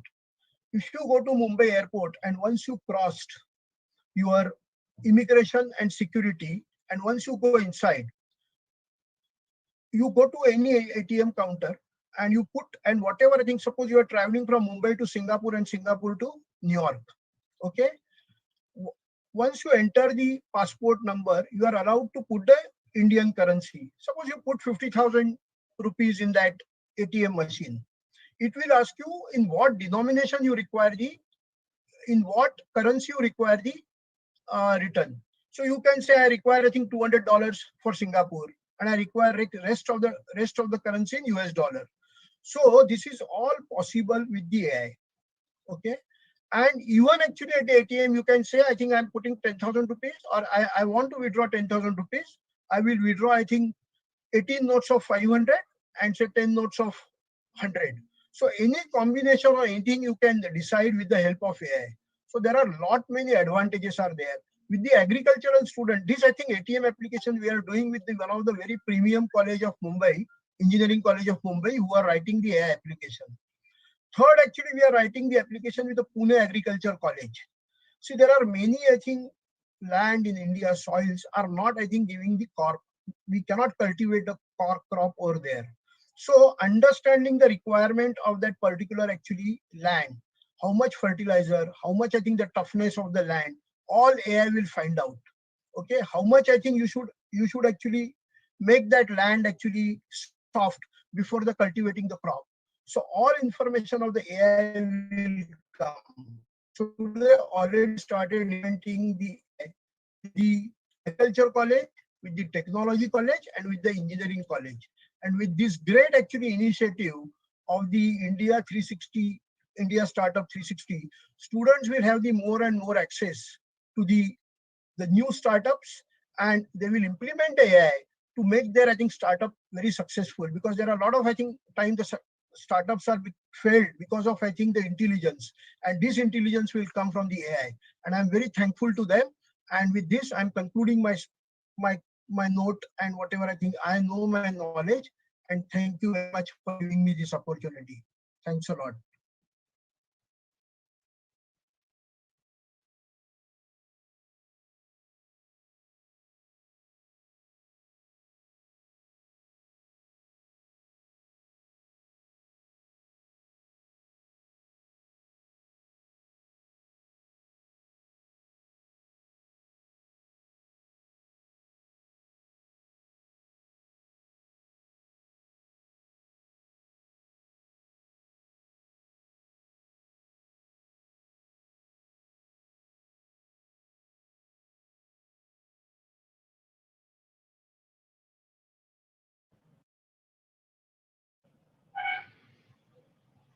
Very good morning to you. I'm there. I could just manage joining in with the right credentials shared. Welcome. And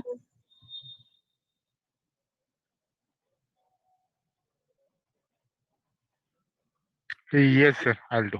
Ashutosh, I'm just going to play.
Very good morning to the esteemed speakers, and thanks a lot for giving me this opportunity to come and speak with all of you.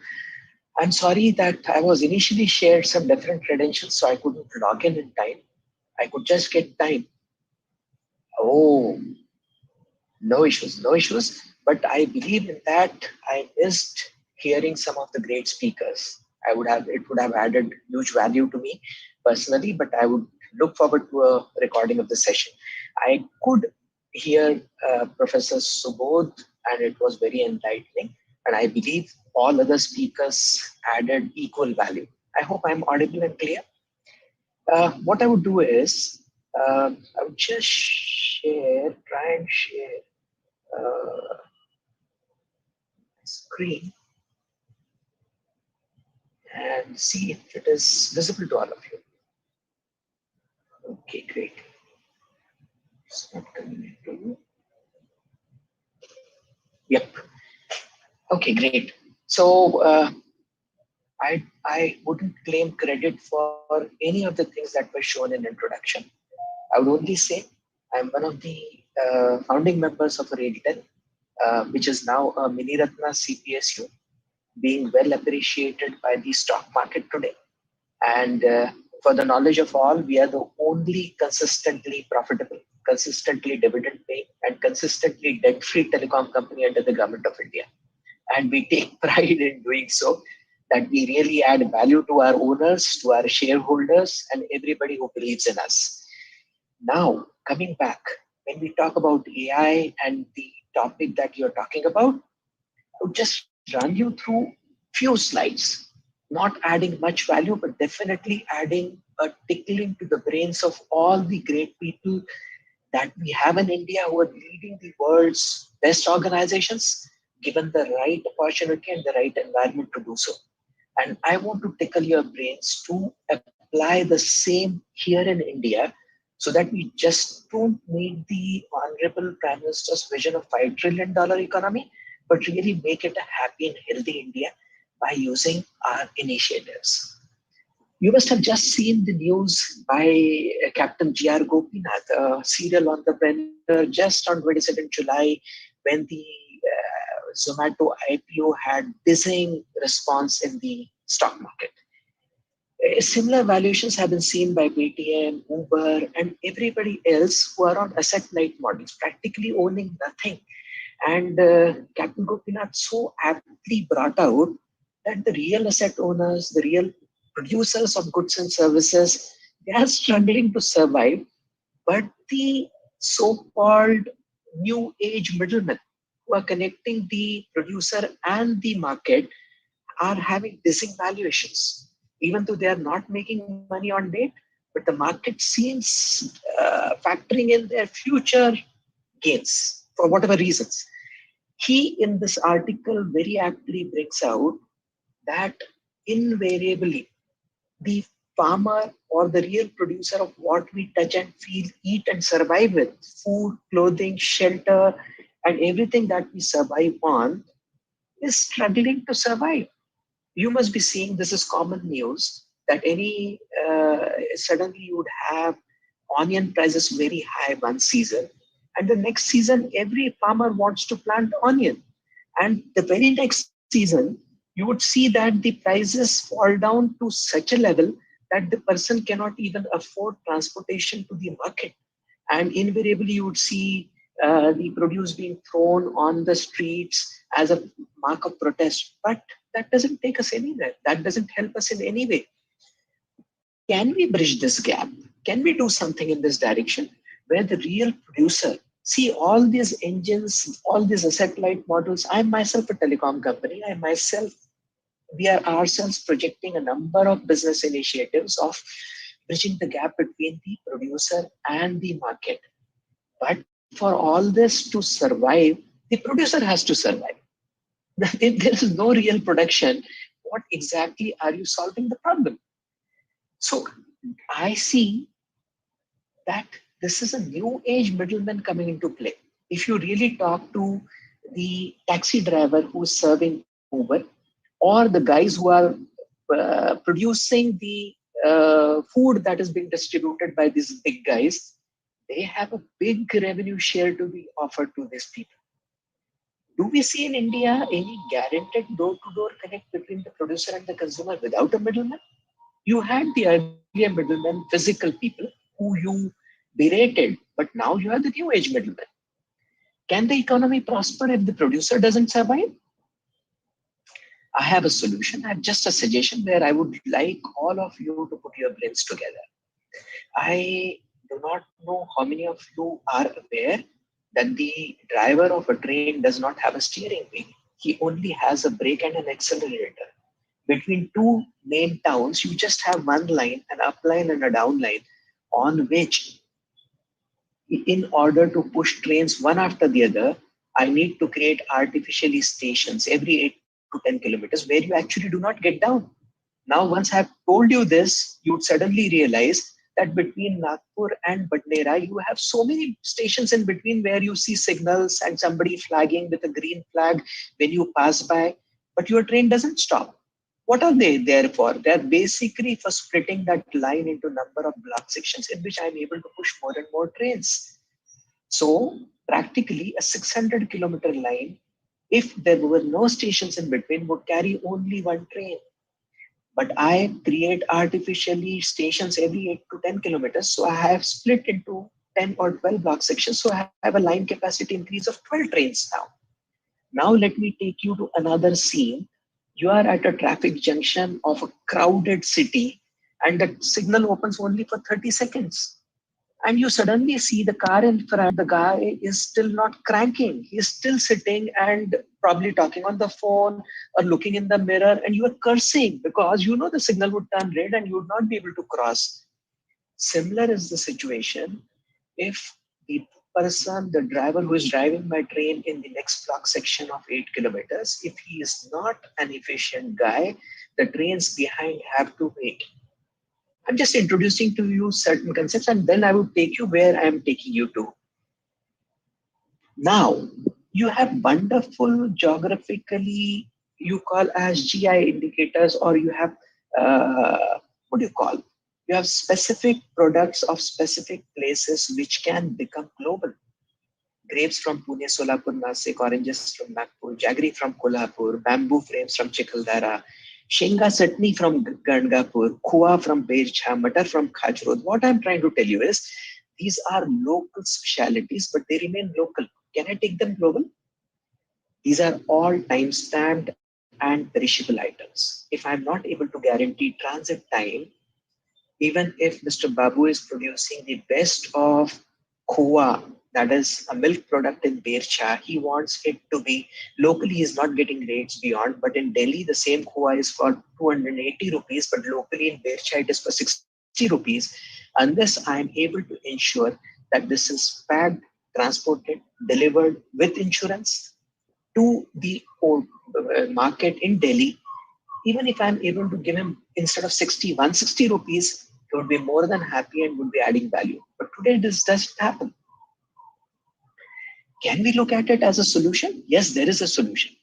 You have a lifeline of the nation, the Indian Railways. You must have seen a train leaving from Kanyakumari for Delhi definitely has a timetable transit time of 3 days.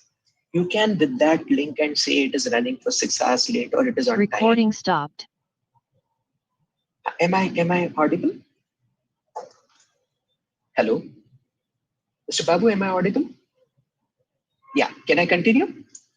Yes, sir. Please go. Yeah. So what I'm saying is... Recording stop. Okay. Absolutely no issues. We can you have a lifeline of the nation with a guaranteed... Pardon me? Yeah. What I want to say is, if I can ensure a train when it runs has a scheduled timetable, you know if it is leaving now, it is going to reach. But a truck leaving from Kanyakumari from Delhi would have an estimated travel time. You would not know when it would actually reach. If I can integrate with a faceless app, railways, roadways, airways, waterways, and ensure that I build a community of both ends entrepreneurs. What Professor Subodh talked about of jobs, we can create millions of jobs. The local boys in, say, Solapur, Gangapur, or any small town, Dhanala, can decide tomorrow I would become an integrator to this entire ecosystem of integrated transportation.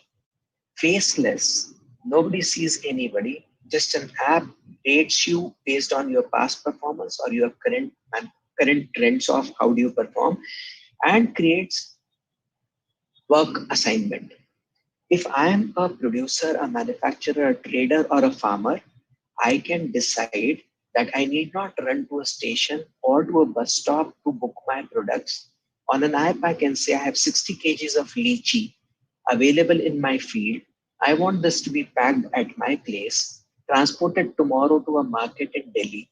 Locally, I'm getting 60 rupees for lychee in Bihar in Begusarai.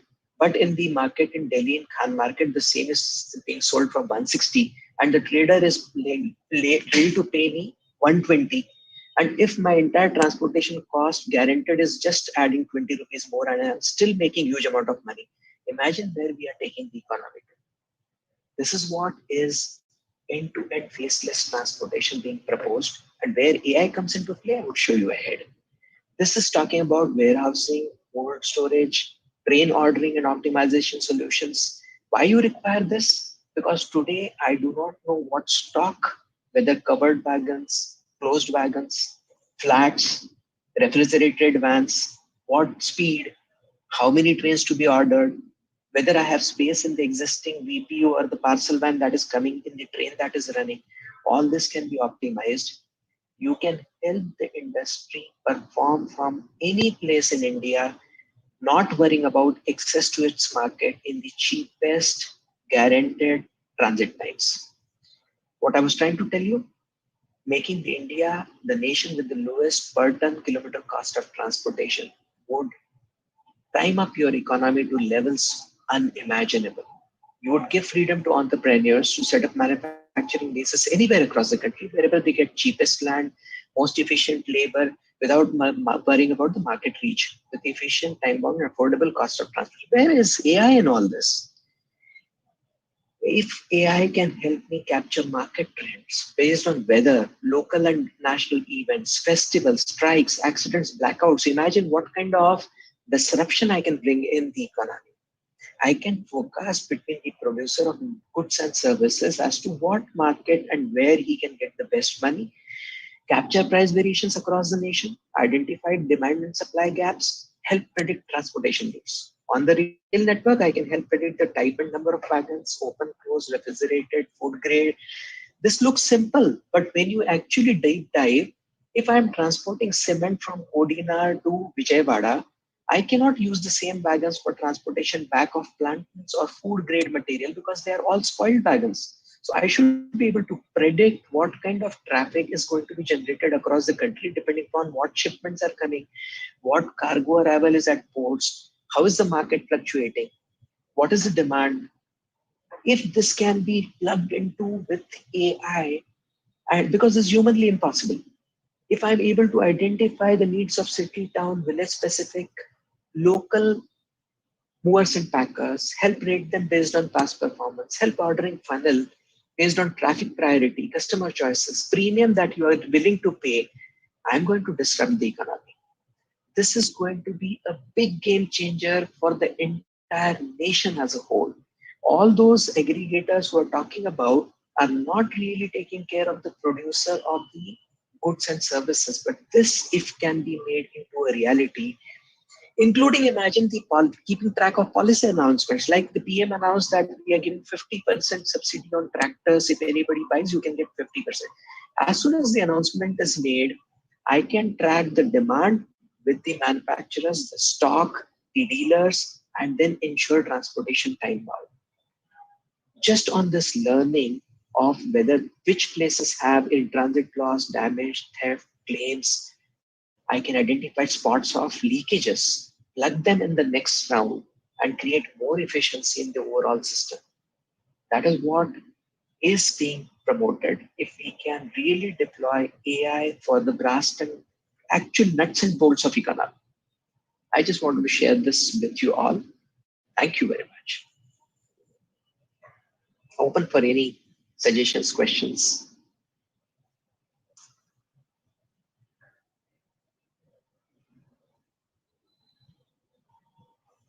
Perfect. I'm stopping sharing. Welcome.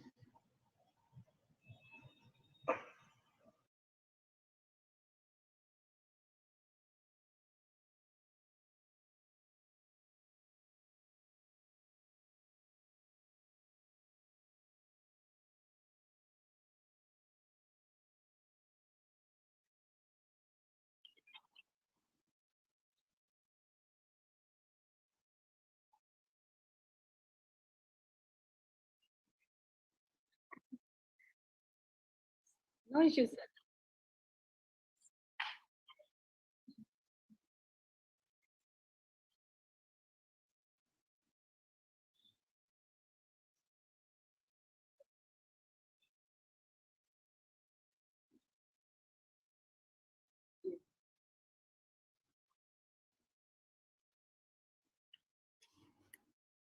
Yeah.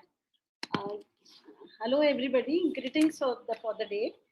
I thank you so much for the kind introduction. And at the outset, I would like to thank the organizing team of International AI Summit.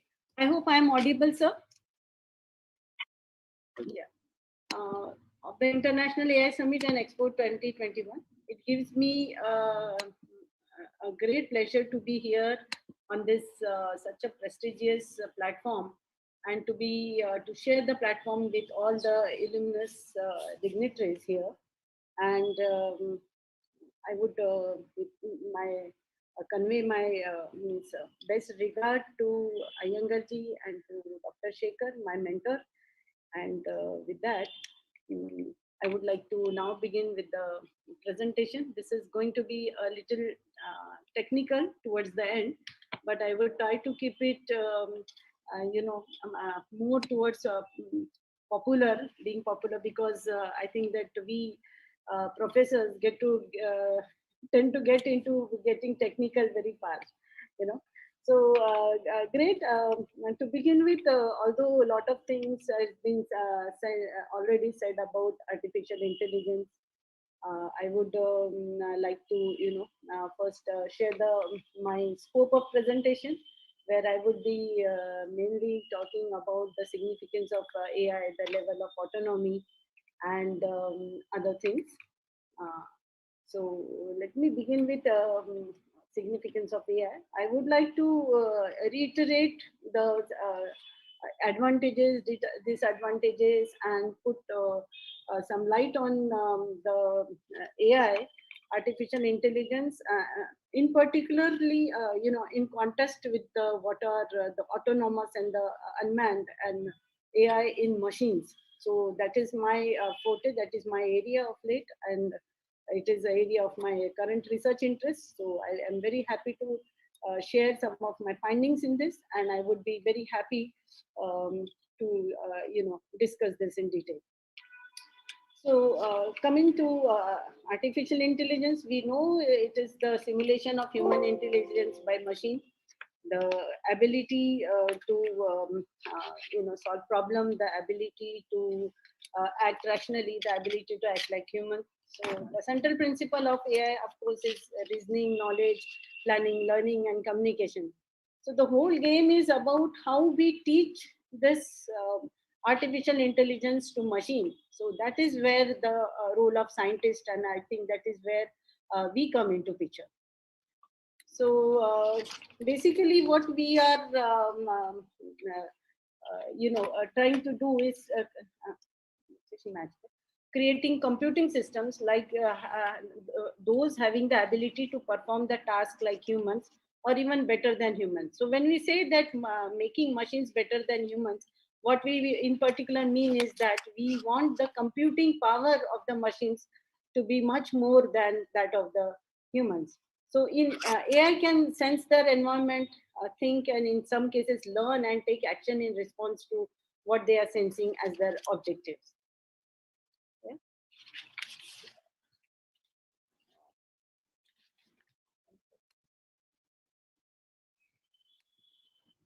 Presentation got stuck. I'll take a second to come back. Yeah. So AI areas, knowing AI areas by layers. So with the foundation layer of statistics, econometrics, optimization, complex theory, computer science at the core of it, the AI areas can be structured in different layers, right? So AI can sense, it can hear, speak, feel, like natural languages, audio and speech, machine vision, navigation, visualization. AI can also think, understand, perceive, and assist and plan with based on knowledge and representation, planning and scheduling, reasoning, machine learning, and deep learning. AI that can take actions based on the physical and cognitive and creative reacting things based upon the robotic process automation, deep question and answer learning, machine translation. So this is how AI functions. So basically, AI is, when we say that it is basically, it is all the game about data sciences and data analytics, which is working as a part of its brain. And so a future of perfect knowledge where you can know anything you want, anytime, anywhere, and ask questions. Never before this was possible. As you know, we have GPS systems, we have other accurate systems. So AI algorithms are only as good as data you feed it. We are heading towards a decade of powerful data driven by AI. So needless to say, about 97 million new jobs will be created by 2025, and 85 million jobs will be displaced. So essentially what it means is that we need to reskill, reskill our, reskilling is what is the need of the hour. And for that, what we need is building an AI-ready workforce, and this will start with making such citizens. So, in order to for that, as it will and already has penetrated every aspect of day-to-day living, let's we can say that this can begin with implementation of upskilling and continual learning institute that includes AI. Identify new skills and roles needed as a result of AI, providing tools and opportunity for the employees to apply newly acquired AI skills. So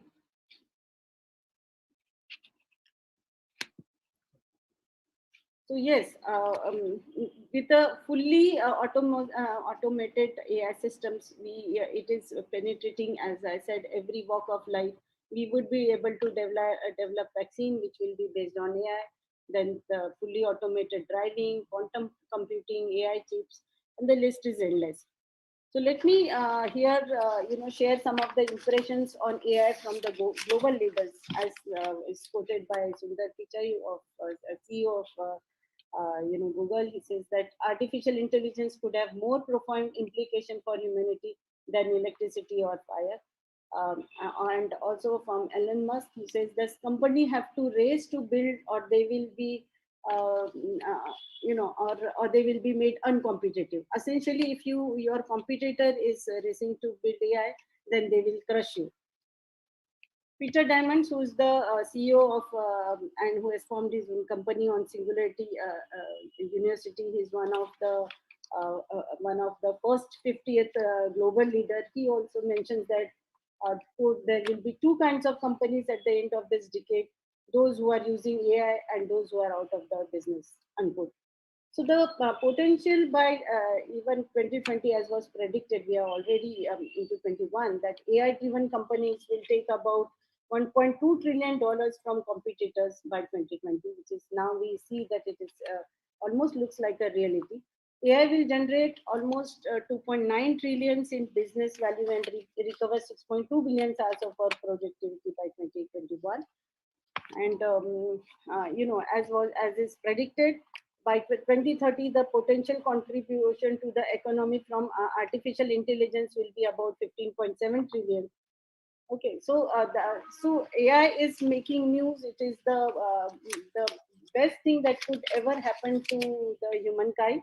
And there are many applications of the. I've listed few of them here, like credit granting, information management and retrieval, plan layout, help desk and assistance, employee performance evaluation, shipping and marketing, warehouse optimization, and many more. So AI will reach human level intelligence by 2029, and indeed, as the future is moving much faster than we think, AI is, we can say that it is accelerating the acceleration. So I would like to here exhibit few slides where AI is already functional in machines, because that is where I am. My presentation is heading to, and so these are the few slides where we can see that AI will drive Starship autonomous delivery robots on college campuses. AI will pilot Amazon Prime drone deliveries, which is we are seeing it actually happening. And it will be on road. We will have self-driven cars, and then we will have flying cars, and we will have robots which will do deliveries. And in one of the surveys, it was found that human versus AI in reading a contract. So Whereas human took 92 minutes with 85% accuracy, AI could do it in 26 seconds with 94% accuracy. So friends, the decade is all about human AI collaboration. And our mission, therefore, is to automate the routine and humanize the exceptional. So this as the as my with this as the motto, I would like to tell you a few more discuss more things where human machine interference is actually there, like the researchers designed a rice grain brain implant that can communicate with each other at 10 megabits per second, and then we have an electrode of array which is plugged directly into a blind woman visual cortex to restore her vision. We can see the fine arrangements with nanotechnology and artificial intelligence moving hand in hand. The miracles are there at the doorstep, which is they are already happening. So yes, so then humanoid robot and artificial intelligence, Sophia, we all know is I don't know whether to call it she or it, but I have myself had an interaction with Sophia at Vijaytia and IIT, and I have found her very interesting and sensitive to the awareness, to the surrounding, and she was very communicative. So it means that we are already there, that machines are getting a part of human, and machines and human are getting machinized in business. So every new technology or innovation has its ups and downs. So has artificial intelligence. Like on one hand, it is more powerful and more useful than computer, whereas it comes up with a cost. It has ability to solve problem, but it can be handled with only few experienced programmers. So list is here, and I would not spend more time on this, because I would rather come on to my technical presentation, which is which is more on taking a step deeper into the artificial intelligence technology, and thereby taking a step closer to the unmanned or fully autonomous system. The significance of this title, because this looks very like tongue twister, when I say that unmanned system situation awareness architecture based on human situation awareness. So I would like to just explain this title, that the significance of this title is that our ultimate aim for an autonomous system is to mimic how human responds with awareness, using his intuitive and his cognitive capabilities to the surrounding situation. So essentially what we are trying to do is mimic this cognitive abilities of human and put it into machine. So in order to do that, we have to train the machine, and we have to make it understand the concept. So to train a machine to undergo what a human brain does, we need to first understand that how the human responds to the situation, and based on that, how the human takes action. So although it looks very simple, to say, but it is a very, very complicated science involving physics, chemistry, biology, and intuition, and it has genetic factor to it, and I can say that it is a gamut of the complete science. Whatever we have learned till date has its finds its place in this presentation actually. Yeah. So I would like you to share this half a minute video before I get into the details of the presentation. Please bear with me.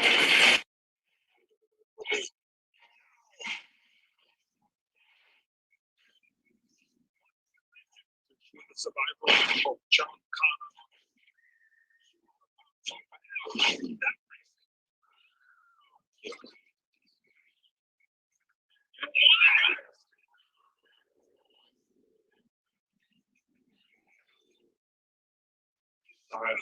Is irrelevant. I am a machine. Yeah. So it is, although a very short video, it is very important and pertaining to this discussion over here, because it shows that machine cannot overpower human, and the ultimate boss or the ultimate power should always lie with human mind, right? So another things I would say that there are three important takeaway from this short clip, and they are that the subject here is a machine, and it is an intelligent machine, a machine without any emotion like humans, a machine whose mission objective is always paramount. So here in the movie Terminator, Schwarzenegger is an autonomous system. It is a he is portraying a fully autonomous robot, and it says that his only object is to accomplish his mission without bringing emotion in picture. So that is where we differ from a machine. That whenever we deal with a human, and whenever we think of training a machine, the conscious part of the human, the emotional part of the human will always be lacking, and many a time that is either good or either it's not so good. So let us see how to design the architecture of it. I would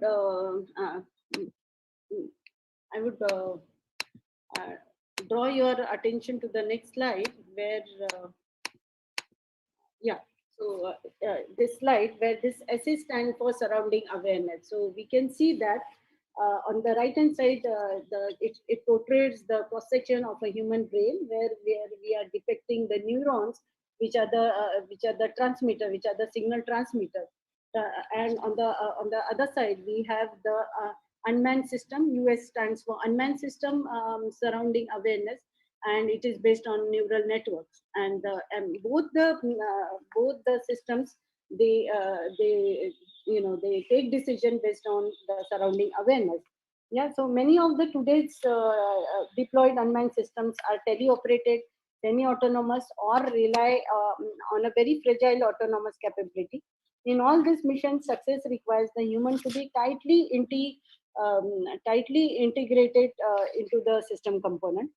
And future unmanned system will demand the system to be capable of accurately perceiving the environment, understanding the situation, locating and interfacing the environment element, and communicating assessment. Yeah, so autonomous system, when we talk about, that is a system which is a standalone, a system which is unmanned, is a complicated system. It is an integration of all that we have learned today, like the futuristic, the recent sciences, I would say, the modern sciences like robotics, artificial intelligence, big data, the virtual reality, augmented and mixed reality, Internet of Things, the cloud computing and edge computing, digital security, 3D printing, and additive engineering. So all these sciences together form what is called as a unmanned system or autonomous system. So basically, AI is just a small part of the complete unmanned system. Nevertheless, I would like to take forward discussion to tell you more about autonomy. So when we say that autonomy means giving a complete power to a machine. So for that, let us understand that autonomy is independence that is given to the machine to take various levels of decision while executing a task. Technically, the concept of autonomy is implemented in the following four modes. The first is the tethered autonomy, which is now a very primitive one, where we have zero autonomy. Connections to the controller are through wires. We used to have small toys. During my childhood, I remember that there was a car, and the car used to move with a wire, or the movement was very limited. And then we have this remote controlled one. These systems are either operated through radio frequency links or IR link or wire, or they are wirelessly controlled, like the drones we see partially controlled with the RF signals. Like unlike on the third system, they like autonomy in terms of operation and decision making. However, their movements are not limited. Then we come to semi-autonomous. which has fair degree of autonomy to execute few tasks. They rely back on critical information for decision making, and definitely they are better than remotely controlled, mainly in terms of their communication bandwidth. And then we have the systems which we called as fully autonomous systems. They are the systems with an autonomous mode of operation. They have high degree of autonomy with the technological capability to sense, gather, collect, process, and communicate the information received from the surroundings. So these are the the futuristic devices what we are looking forward to. So they execute tasks beyond that, beyond on the type of algorithm coded into their system. So this is the cross section, or this is the brain behind the unmanned system. For example, an autonomous unmanned combat vehicle, it will only fire missile if the data taken from the surroundings include target, satisfies its decision making system, which is also algorithm flow chart for engagement. This kind of self decision making is possible if the unmanned system possesses high degree of situation awareness. So the key word here is situation awareness. So that is what is human brain is always doing. It takes it recognizes the situation around, and based on that the brain takes decision, and that is what we are trying to do. So at all point of time we have to have a perfect balance between, and this balance is very critical, friends, that we are trying striving to strike with, that is a perfect balance between a human and a machine. All these mission success require human to be, but always if the human should be tightly integrated system of the component, because if we leave machine independent and not connected to human, then the machine can go haywire in the absence. They can overpower human. So as a whole, that is the human and the machine at any level of autonomy, this is called as an autonomous system. Before moving forward, it is very important to understand the difference between a fully autonomous system and an automated system. So I would like to tell you that an automated system is the one in which the computer reasons by clear if and then rule, which we have learned as a flowchart while we learned computer programming when we were during earlier days. So and how does it do that? It does it by deterministically. That is, for each input, the system output will be always the same. Whereas the autonomous system is the one which reasons probabilistically for a given set of input. That is, it makes guesses for the best possible course of actions for given inputs of the situation in a dynamic operated system. So, unlike the automated system, when given the same input, the autonomous system will not necessarily produce the same behavior every time. Rather, the system will produce a range of behavior. So, this is a very critical difference between automated and autonomous. So, automated means the control is still with the person or a human, whereas autonomous means it is just not the if and then logic, but it is the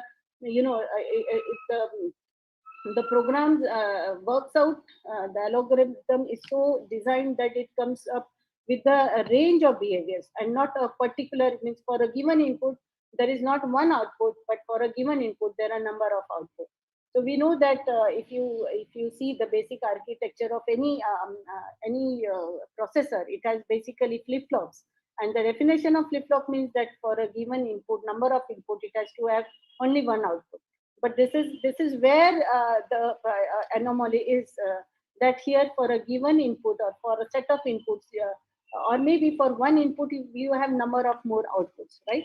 So I would take the next point where I would like to strike the analogy with human intelligence. So human intelligence generally follows a sequence of perception, cognition, and action. So this is very important to know and to dissect or the human intelligence to come to a point where we need to design artificial intelligence. So again and again we try to go back to the nature's design of what is human brain or human intelligence, and then we come back to to find solution for artificial intelligence.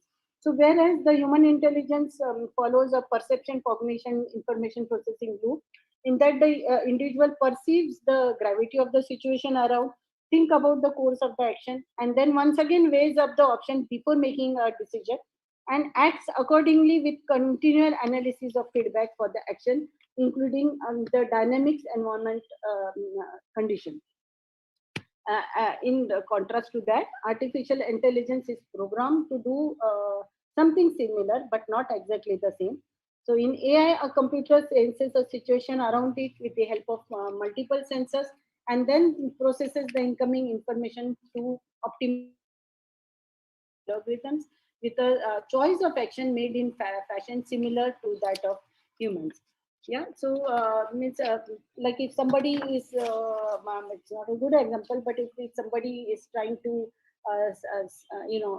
put a gun at a person, then the person B would either try to retaliate, or he might just leave the person. They take a decision based on emotional aspect as well. Whereas the unmanned system will only retaliate and give it back. Yeah.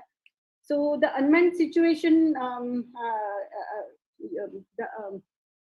unmanned situation awareness architecture is designed here. So it is the flow. It is important to understand how the unmanned system reacts to situation awareness and what are the typical inputs which are coming to the situation awareness. So based on the different sensors, unmanned system will require the unmanned system to be capable of accurately perceiving the environment, understanding the situation, locating and interacting with the environmental element, and communicating a mission assessment to team members and higher authorities.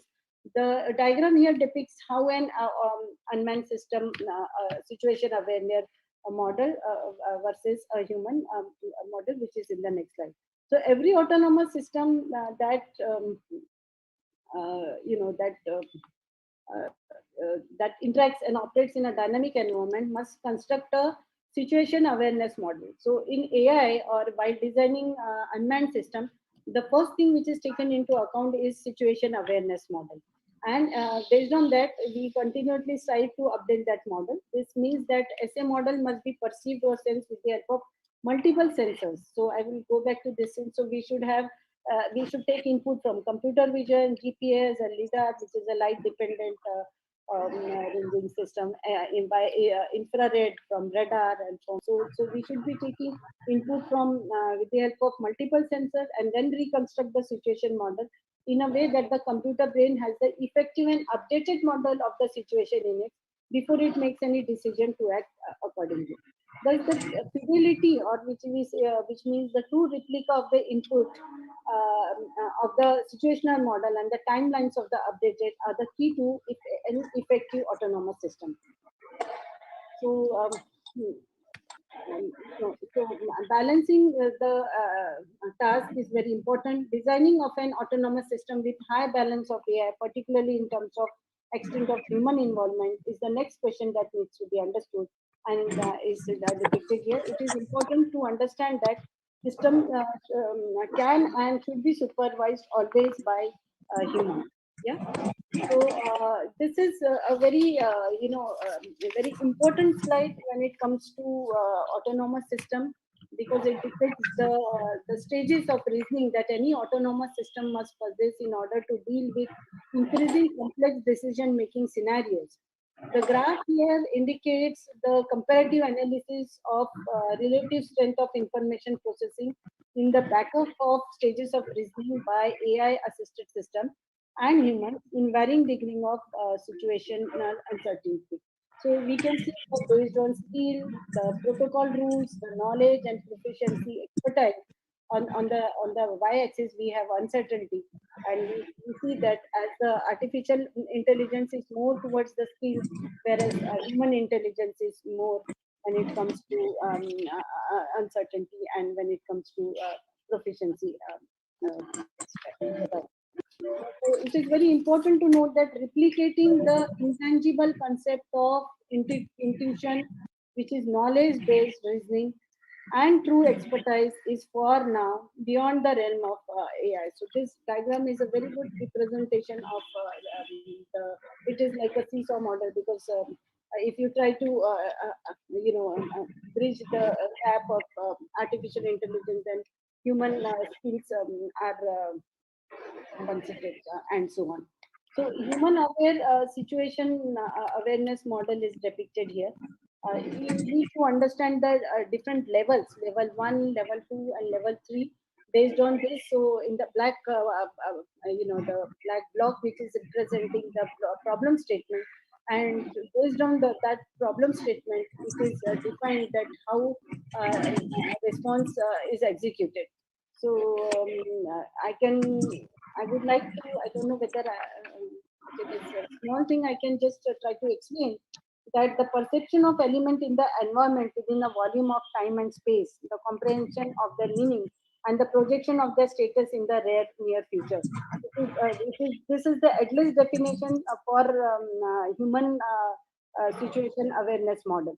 So we can see that the three levels, level 1, level 2 and level 3. At the level 1, the perception of information comes from the environment like visual, auditory, smell, taste, tactile. In the level 2, the comprehension of the perceived information happens, which is based on your cognitive ability, capability, the long-term memory, the reflex memory, and cognitive analysis. And in the third level, the action is taken, but before that, the human information.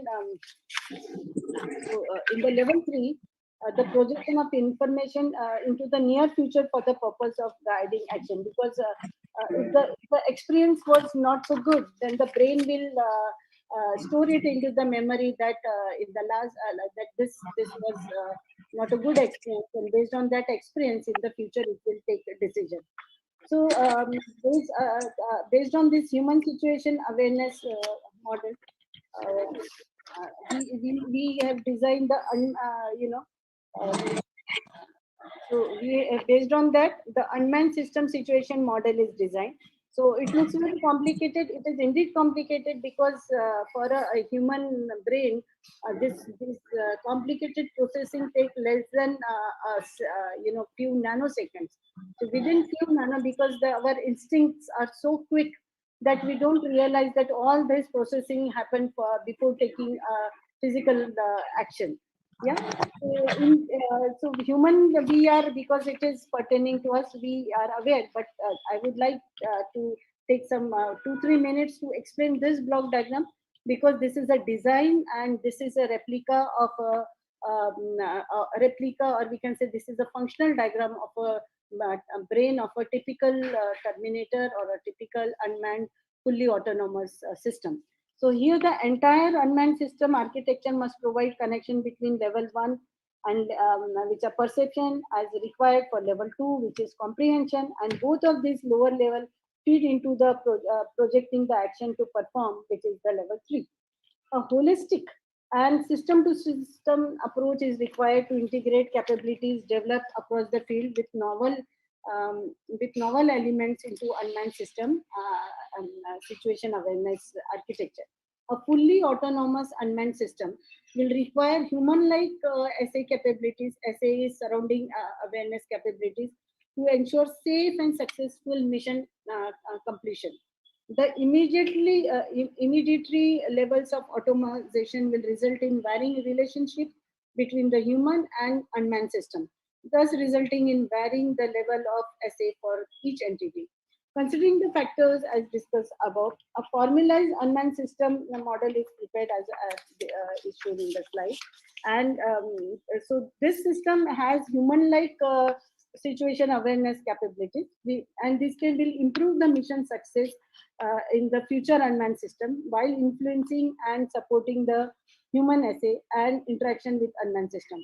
Therefore, the goal here is to attain human-like situation awareness in the unmanned system to transfer it into complete autonomous unmanned system for safe and successful mission accomplishment.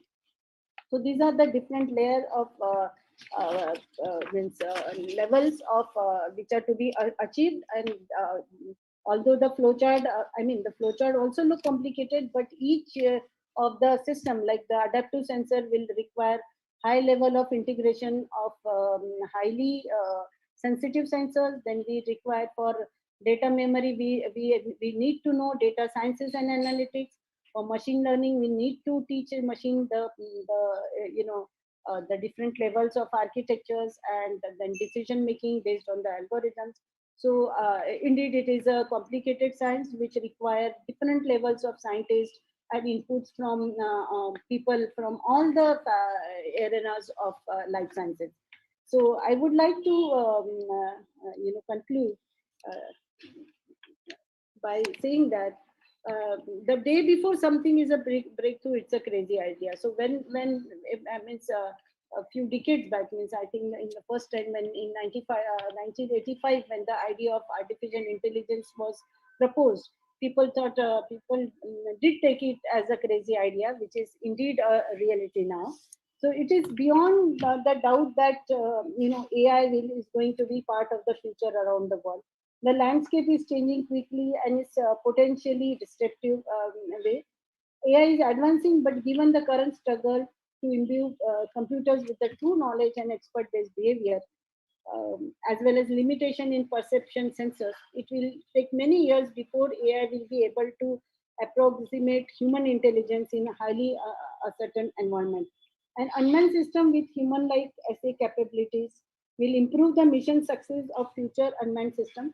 The formulation of unmanned situation awareness architecture is in preliminary stage, and further work is required in order to fully formulate the architecture. So in many of the so-called projected popular science fiction, it is already shown that like in the movie Terminator, which was way back in released in 19 some 2 decades back, but still it is not a reality because it is a complicated science. It needs a lot of capabilities to be integrated, and people from every strata has to play a role in it with and they have to make their system perfect in order to achieve human-like intelligence. So I would conclude by saying that the future is indeed faster than what we are thinking. And nevertheless, let this golden handshake, the bond between the man and machine, be immortal. So with this, I conclude my presentation, and I once again thank the entire organizing team of AI and Expo Global Summit of 2021. So my heartfelt thanks. Thank you so much.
Yes, sir.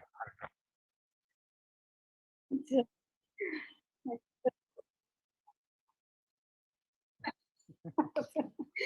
problem. We are working towards it. Papa sir, you can stop the screen. No, I will stop. Yes, Solomon, take the control. Already sir. stopped. Yes, sir. Thank you. Thank you, sir.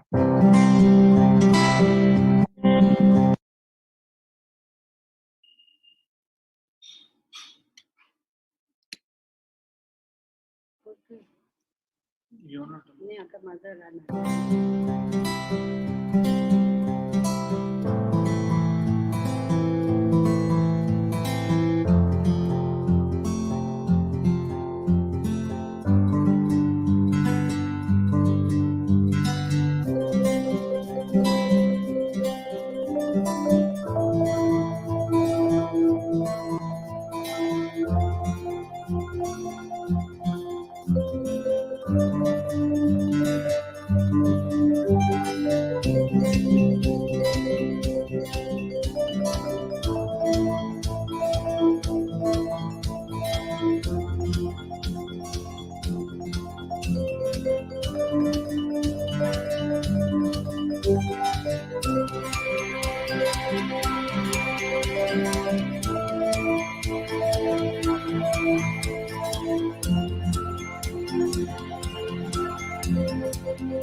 Thank you so much, sir. I'm so humbled.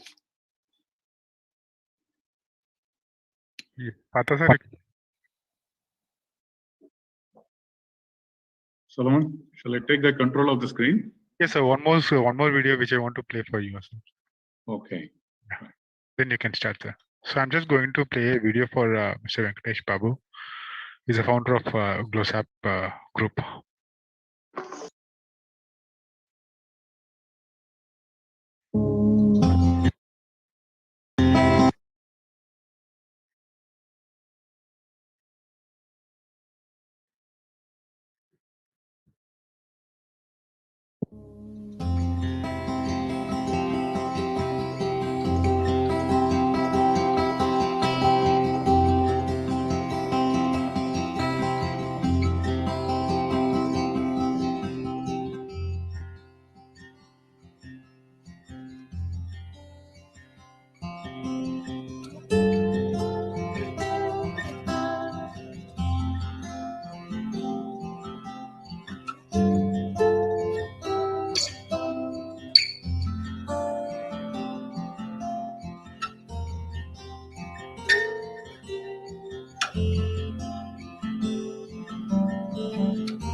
So now you take a control, sir. Yeah. Thanks a lot. Yeah. Sir, thank you so much for giving this session. And just now, Recording in progress. Professor Vaishali, right? I think she was talking about very detailed about the AI. And then thank you so much, ma'am. And we as a company, like we are not going in depth on the technical perspective, and we leave it to the consultant to take care of it. And but we always look on the enterprise perspective, exactly how the AI can be, helping the enterprises. And because our base itself, last 15 years, we are the enterprise guys. Like you all know, like in 1990s, there was a big revolution started. Companies, should have some sort of a single integrated platform. Before that, it was all decentralized. Then all these ERP came in, like emerging technology, the ERP enterprise resource planning all came in. Then SAP, Microsoft, Oracle, all they started building their product. Okay, then enterprises were thinking like by adopting that ERP, they can get some productivity improvement. But on reality, they got some level of the benefits. But there was a lot of untapped potential was there. That's what the recently, like 2015, the AI and the robotics all came to the picture. And it is mandatory for all these enterprises now, they have to put one more layer, which is called automation layer, which may be sitting on top of the enterprise application. Okay, that layer will help the enterprises to optimize their process. Definitely, if we do the optimization, then only the productivity improvement will happen, and then the cost reduction benefit. So what we did was like we already identify around 50 to 60 process in every organization, like some from HR, sales, finance, production, stock, and then frontline officers, and then industry vertical wise. We already started building close to 60, the ready-made bots, which can be like plug and play type of bots. Okay, I'm going to run some specific application because now all the way people are listening, like, talking about the AI, but they are not sure like how exactly it is going to work on the practical, like enterprise application wise. That's what I'm just quickly taking the slot. I won't take much. I'm just taking only 5 minutes of your time. Just for the benefit of the people in the gallery, I think around 1,000 plus people are watching in the gallery, and YouTube also 100 plus people are watching. So people are very curious. Everybody is talking AI, but I want to see like how the AI is going to work on the enterprise level. Okay, that's what I'm going to run. Few videos, small and short videos. Okay, the first video is something like a job posting. Okay, just sit and relax, watch the videos. This video demonstrates how a RPA bot posts the job description and other relevant requirements on the recruitment websites. In this example, see the video. So you have to. We're not able to see the video. Only the folders. You're saying. Okay, let me come back again.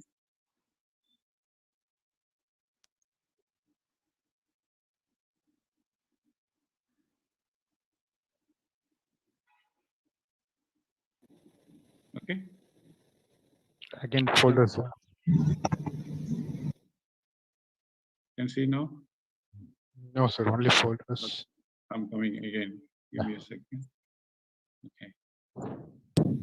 Can see the video now? Screen? Yeah, now okay. This video demonstrates how a RPA bot posts the job description and other relevant requirements on the recruitment websites.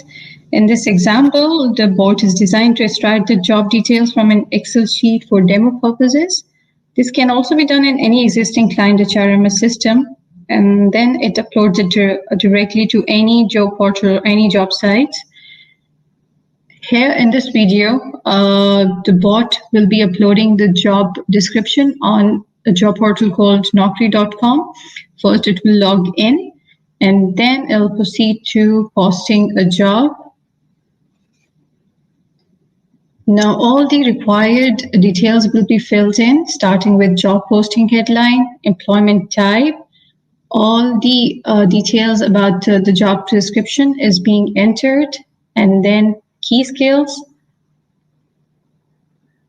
The experience will be filled in, and then salary range, location, industry, the functional area, the role, the educational qualification. And once it is all done, it is being posted now. And once the bot will obtain the job ID, which is usually given by the job portals, it will log out, and then it'll update the job ID in the Excel sheet. For more insight or clarification, you can reach out. Okay, so far you have seen the job posting. Okay, now now just give me a second. Okay, now there is a interview scheduling. This video shows. Okay, let's say like the people got shortlisted for the interview. The next bot will come into the picture and it will pick up automatically the shortlisted candidate and call them for the interview.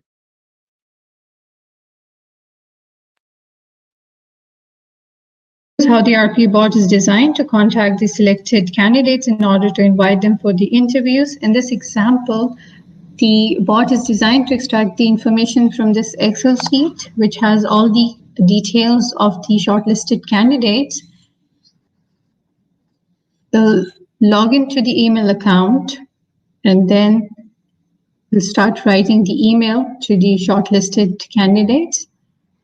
Now, the email content of the invitation emails will be based upon the timings that are mentioned in the Excel sheet. Each of the candidates are given at different timings when they are supposed to arrive for the interview. And all this is done by the bot.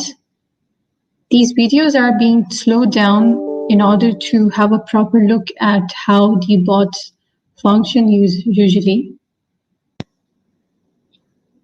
Now, once all the emails that are sent, you can actually go back to the sent folder and then you can have a look at the timings which are mentioned to the shortlisted candidates. You can actually cross-check them and then you can have a look at the email content which is sent.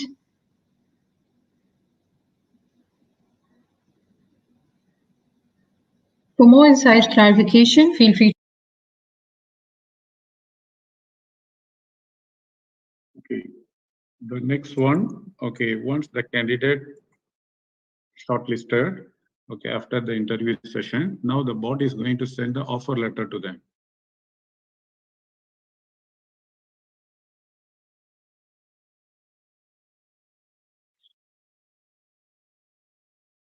Just give me a second.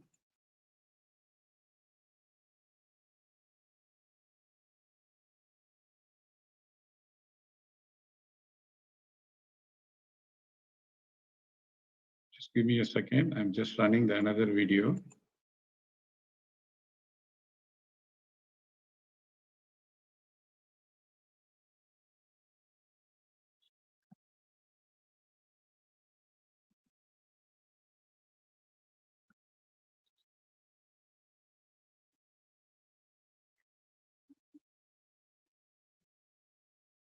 This video demonstrates how RP bot executes the last step of the hiring procedure, where the hired candidates are informed.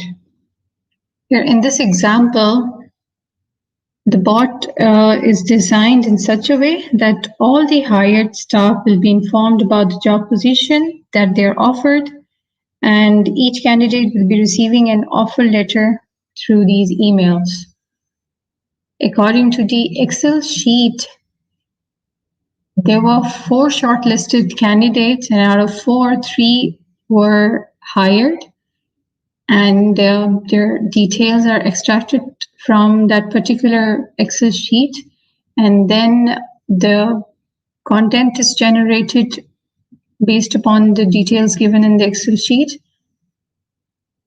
And each of them will be receiving an offer letter through these emails with their names on it.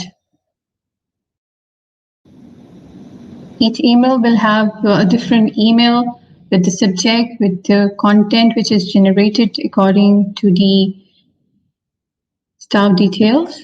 And then the bot locates the offer letter and then attaches them to the emails. Now, once all the emails are sent, you can again check them in the sent folder, the details which are mentioned, and you can actually cross-check all the information. And then you can also check the offer letters that are attached, that each of them has a different one.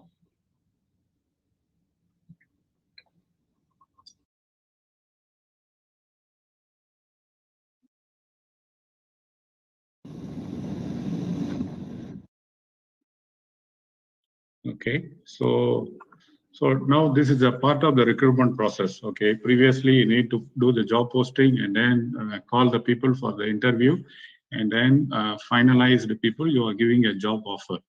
Okay, this is one scenario. Actually, we split into 3 different business process. The same way, like we have 60 plus ready-made bots already available for the enterprises. Okay, I think a lot of other process is the TDS is more converting from the hard copy document into the soft copy, and then do the data entry. We have another few minutes video. Let me share one more video quickly.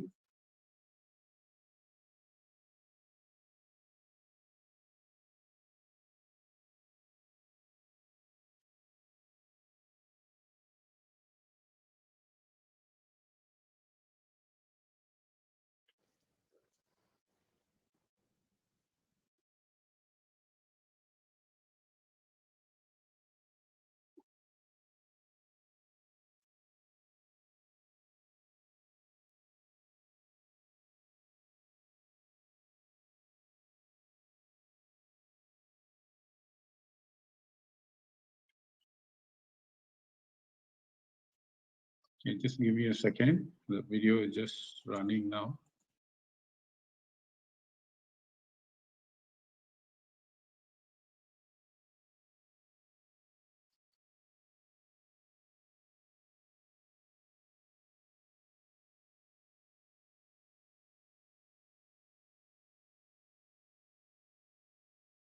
Okay.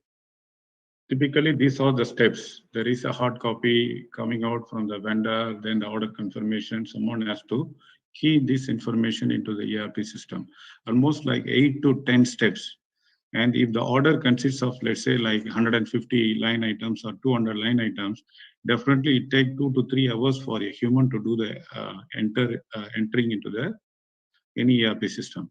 But if you're using all these AI-based bot, hardly it take like 2 to 3 minutes. It will complete the entire job.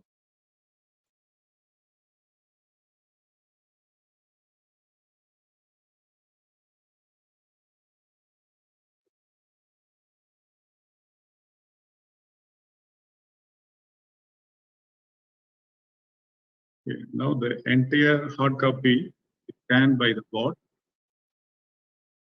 and converting into Excel within few seconds.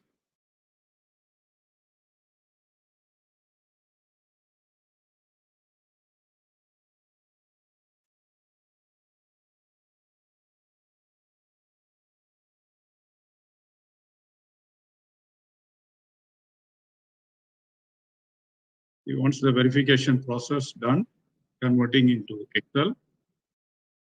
Okay, all 700 line items already came into the Excel.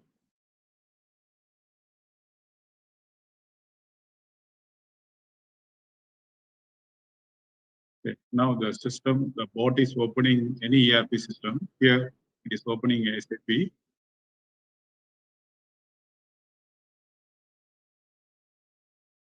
I'm just creating a purchase order with that information within few seconds.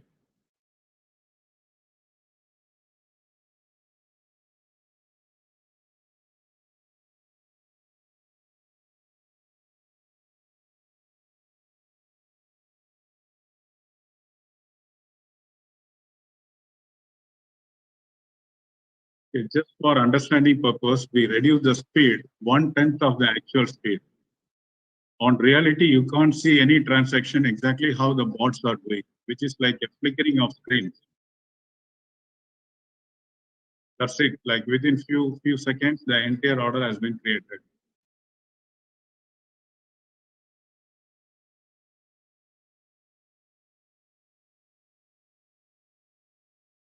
Okay, I'm going to run the last video.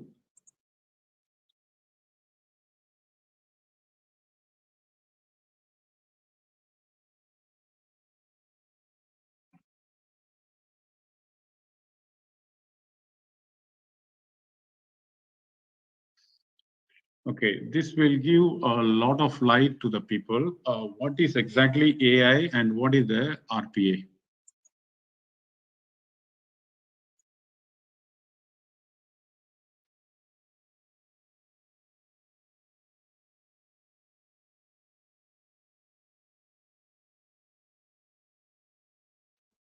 So we're not able to hear the sound. Sorry? Not able to hear the sound. Okay. Let me put it again. Okay.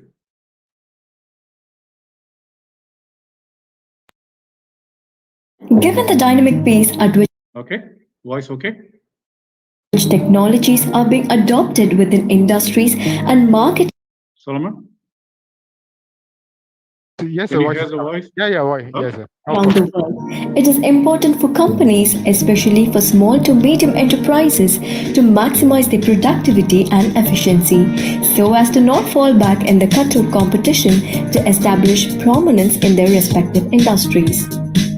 GlossApp Consulting Group is the name that answers to a wide range of business questions and bottlenecks. Established in the year 2006, GlossApp Group has its headquarters at Singapore and expanded its operations in Malaysia, Australia, New Zealand, Thailand, Germany, USA, and UAE. A well-functioning offshore back office and center of excellence with around 200 plus resources were established in Chennai and Hyderabad. GlossApp is an enterprise software solution provider offering SAP and Microsoft services and products such as enterprise resource planning, customer relationship management, SAP analytics, intelligent technologies, IoT, blockchain, artificial intelligence and RPA, and RAAS solutions. As a leading AI-based RPA and RAAS service providers across the globe, our sole focus is to help clients get the best possible returns on their IT investments. GlossApp's clients are rest assured that they will always receive latest knowledge and developments, enabling them to be well informed about how it can aid their company's development. Many people often ask about the difference between robotic process automation (RPA) and artificial intelligence (AI). Some even confused the two to be the same. RPA is a software robot that mimics human actions, whereas AI is the simulation of human intelligence by machines. RPA refers to the use of a pre-configured software instance that uses business rules and predefined activity choreography to complete the autonomous execution of a combination of processes, activities, transactions, and tasks in one or more unrelated software systems to deliver a result or service with human exception management. And AI is the combination of cognitive automation, machine learning, reasoning, natural language processing, hypothesis generation and analysis, and intentional algorithm mutation producing insights and analytics at or above human capability. On the most fundamental level, RPA is associated with doing, whereas AI and ML is concerned with thinking and learning respectively. Or brawn, that is muscle versus brains if you like. We help companies to benefit from both technologies by using an all-in-one platform to automate end-to-end processes and easily exploit the value of intelligent functionalities. When our clients use our RPA effectively, we have seen average handling times reduced up to 40% and processing costs that could be up to 80% lower.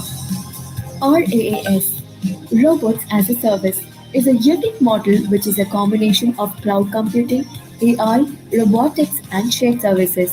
With RAAS, clients don't really need to buy an integrated solution.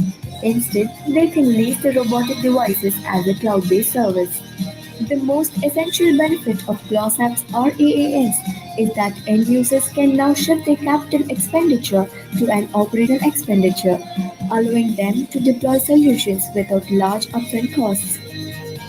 Other benefits are improved productivity at minimal costs, enables a smarter business network, focus employees on high-value tasks, cost sharing between companies, flexible and scalable solution model, choice between pay per use and fixed prices. The key advantage of using an RPA and AI solution is to achieve straight-through processing with minimal human intervention. improve quality, and delivering error-free results. With our decades of experience, we have developed many AI and RPA ready-made plug-in type bots for multiple enterprise and industry-specific applications for easy deployment, for realizing quick ROI for our clients. For further details, contact our representatives.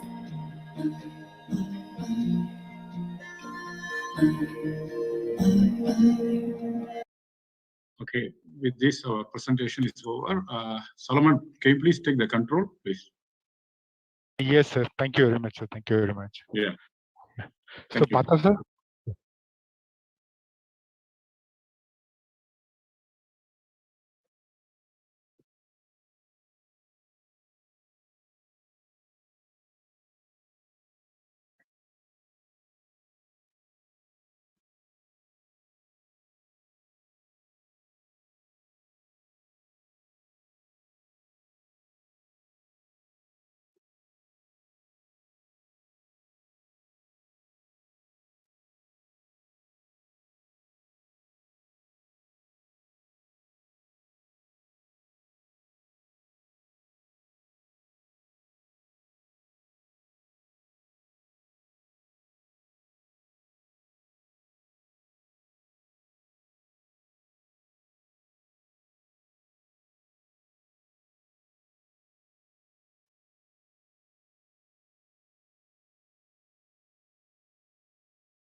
Yes, sir. Thank you. I'm just going to play the video. On international AI. I'm very happy to be part of this elite panel. The current topic I have chosen for the global impact due to AI is on international AI.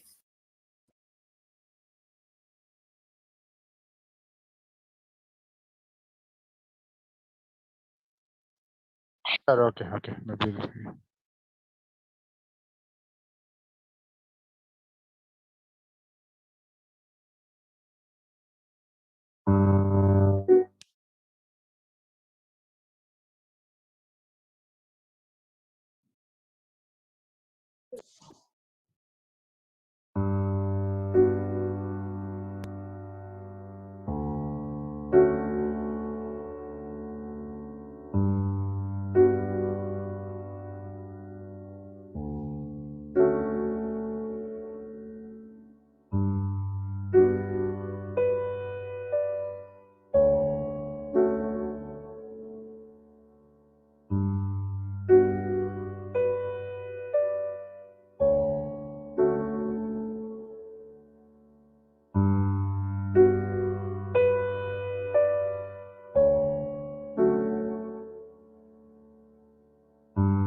Yes.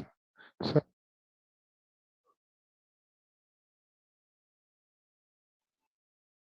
Yeah, I'm here. On international.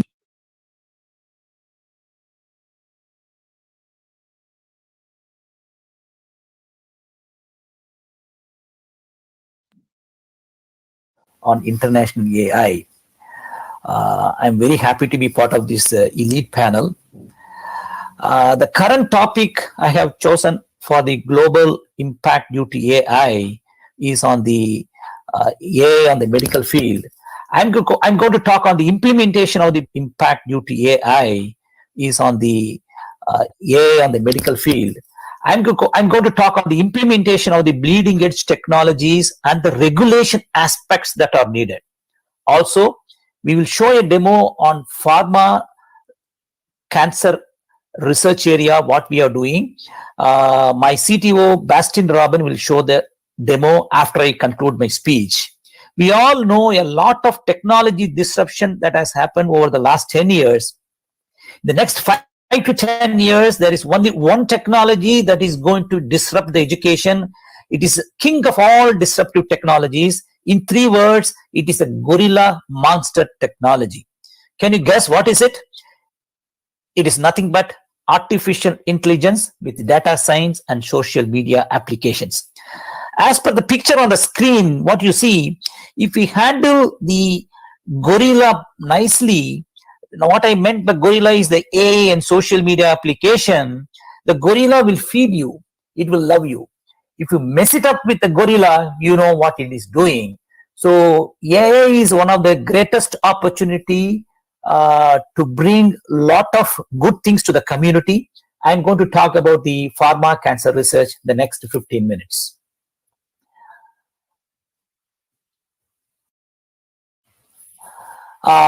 Briefly, I will talk about my Clever Insight snapshot about my company.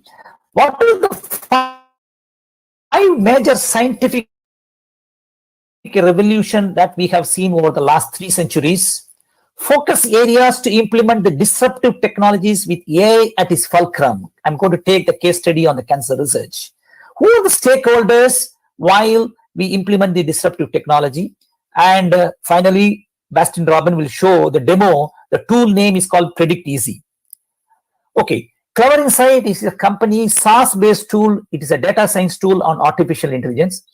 We are also building an AI foundation on public education, agriculture, and public health. We advise universities in US and India. We operate from San Francisco, California, as well as Bangalore in India. All are welcome to join this AI foundation. What are the 5 major revolutions that has happened in the last 300 years? You know, the first one was the locomotive and transportation revolution that really helped the society. I am telling you around 300 years back. Maybe 200 years back, the phone and communication revolution, you know, we were able to talk from 2 different places. That was a second major revolution happened. Maybe around, again, 150 to 200 years back, the electricity and light revolution, that really helped us to really even work during the night time. Over the last 50 years, silicon and internet revolution really changed the life of everybody. But in the next 5 to 15 years, the key revolution is going to be through artificial intelligence, nano and biotech revolution. So I just want to set the context. Let us focus on the 5th one, that is AI. I'm telling you, I'm not exaggerating. Do you know in next 10 years, your daughter sitting in Jaipur can smell what the food is made by her mother in Mysore. The disruptive technology make the daughter even to predict what her mom is going to make next time. Do you know after 10 years, probably one need not go to the clinical lab, but one can get the results spontaneously like blood test or stool test from his home itself. The disruptive technology can predict the abnormalities that are going to happen in the body after a few years or so. This AI technology definitely is going to shake up the world in every industry, starting from law, retail, astronomy, engineering, science, and automotive. Major role. It is going to play. Revolution is started already, and it is going to rule the world for the next 25 years. That's why I call the 5th revolution called AI revolution. But one caution word I tell you, the regulations are the key aspects while we implement the AI technologies. If the regulations are not followed properly, I told you the gorilla story. The gorilla will jump on you. But if you apply the regulation nicely, it will be very good for the society. The AI's new role, especially in the new normal, there are areas like, say, agriculture, where, you know, it can effectively improve the yield using the water and drone. The next one is the machine failure. You know, how to predict the machine failure in the manufacturing segment. We can predict so that we can fix it before it breaks. The data-driven decision making in all horizontal like CRM, HR, sales, supply chain, AI going to play a big role. Another interesting thing in the verticals like automobile or telecom or media, the dynamic pricing, we can increase the pricing or decrease the pricing depending on the demand and supply. The last but not least is actually I'm going to speak on the pharma and medical cancer research. That is going to really revolutionize our society. And there are 4 or 5 stakeholders. The one stakeholder is, the hospitals and doctors who are going to play a major role. Of course, they are the ultimate person who is going to help the end patient. The second one is the patient and the families who is going to cooperate with the doctors to solve their problems. Third one is the corporate companies. The corporate companies could be medical companies, pharma companies, hospitals, and other aspects. Of course, the last one is the government. The government has to really going to help to link all these 4 stakeholders in the digital health. Now, let me go into the cancer research.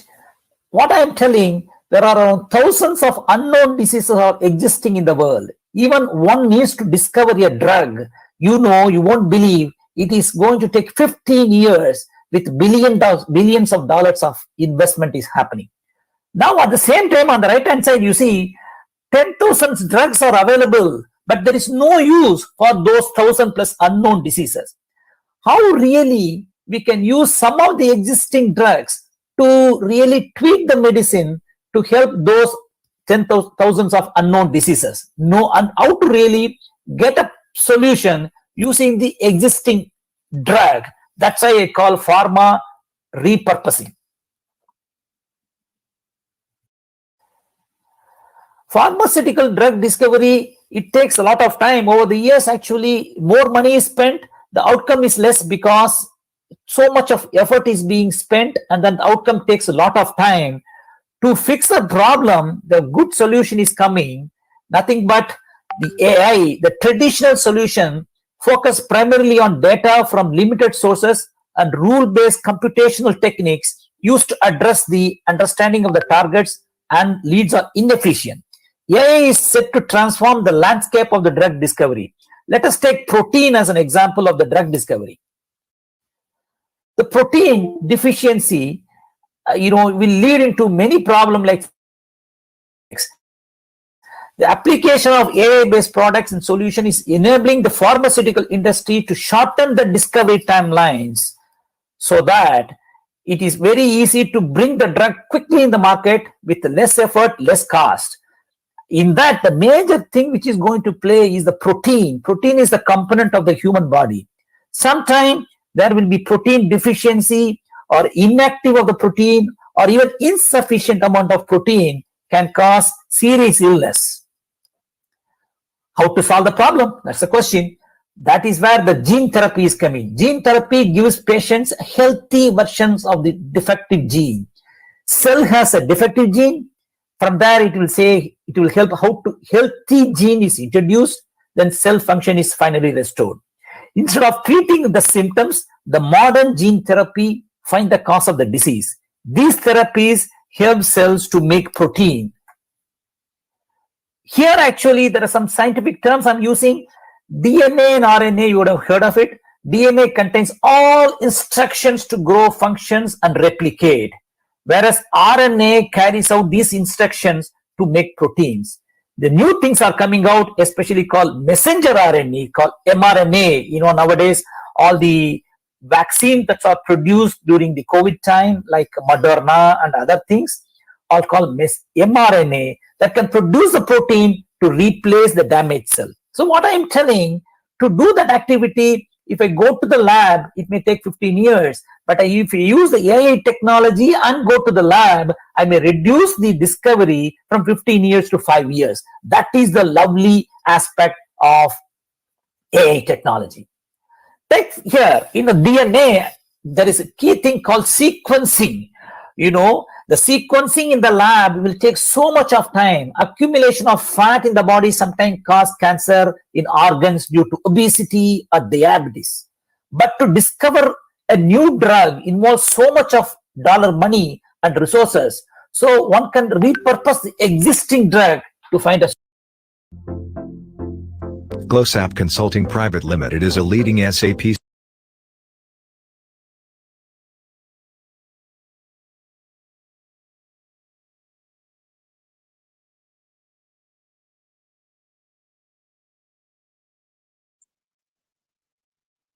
Hello.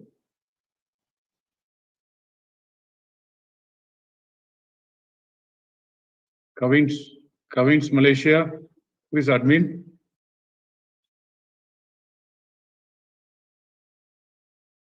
Jivan? Yeah, Babu. Who is admin? Is it Malaysia or India? No, India. Okay. Can you run the video? It's half the way. To make protein. Here actually there are some scientific terms I'm using.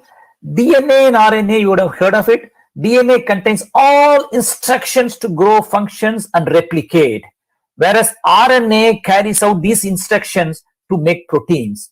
The new things are coming out, especially called messenger RNA, called mRNA. You know, nowadays all the vaccines that are produced during the COVID time, like Moderna and other things, are called mRNA, that can produce a protein to replace the damaged cell. So what I'm telling, to do that activity, if I go to the lab, it may take 15 years. But if you use the AI technology and go to the lab, I may reduce the discovery from 15 years to 5 years. That is the lovely aspect of AI technology. Take here, in the DNA, there is a key thing called sequencing. You know, the sequencing in the lab will take so much of time. Accumulation of fat in the body sometimes cause cancer in organs due to obesity or diabetes.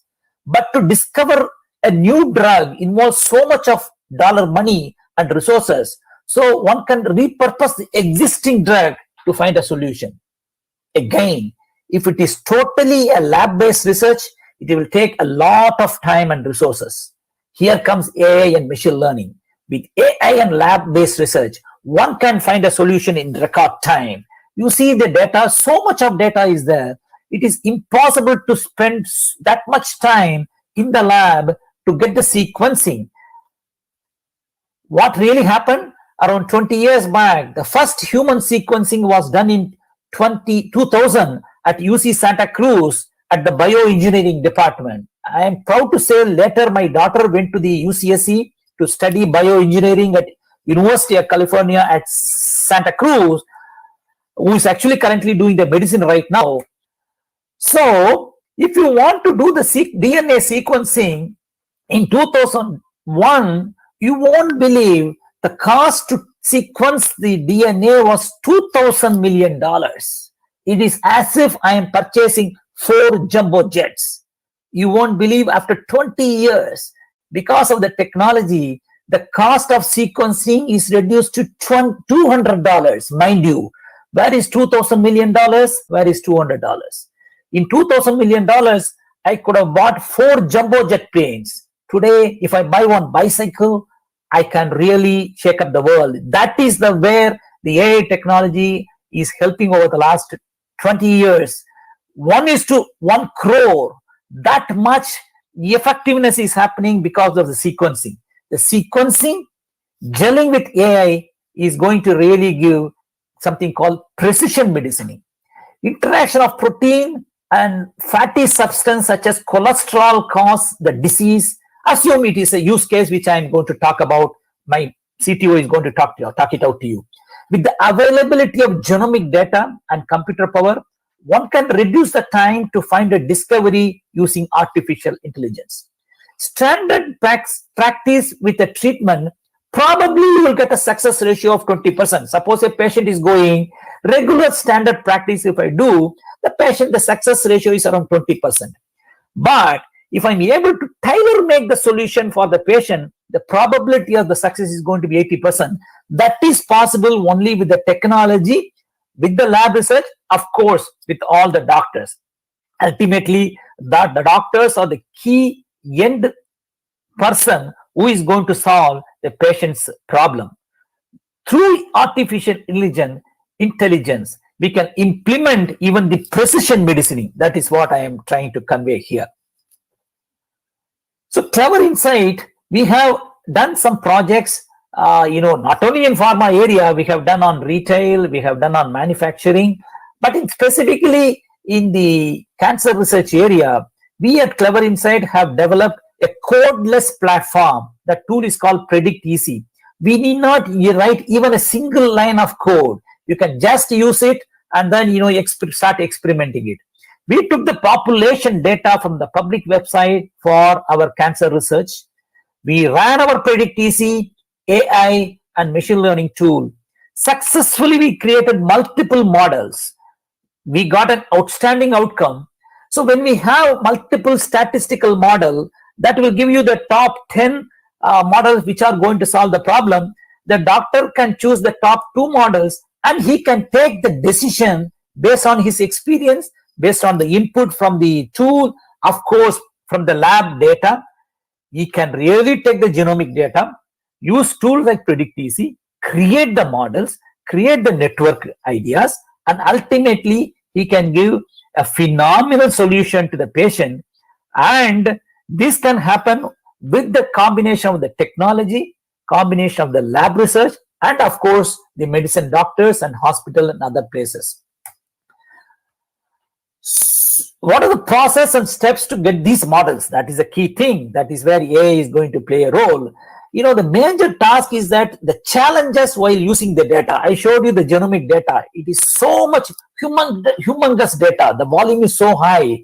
It is very difficult to take the data and do the test in the lab. It will take years and years.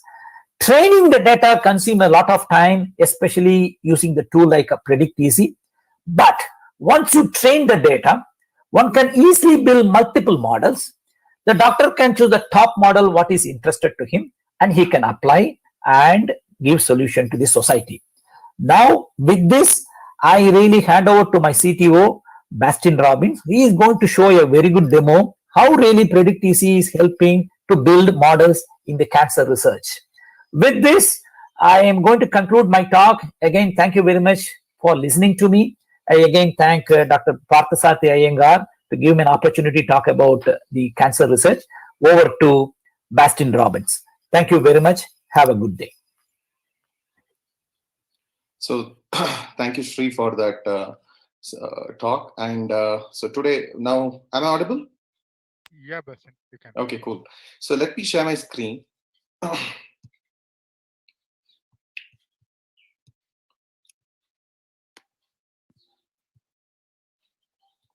So let me start from whatever Sri was ending up with.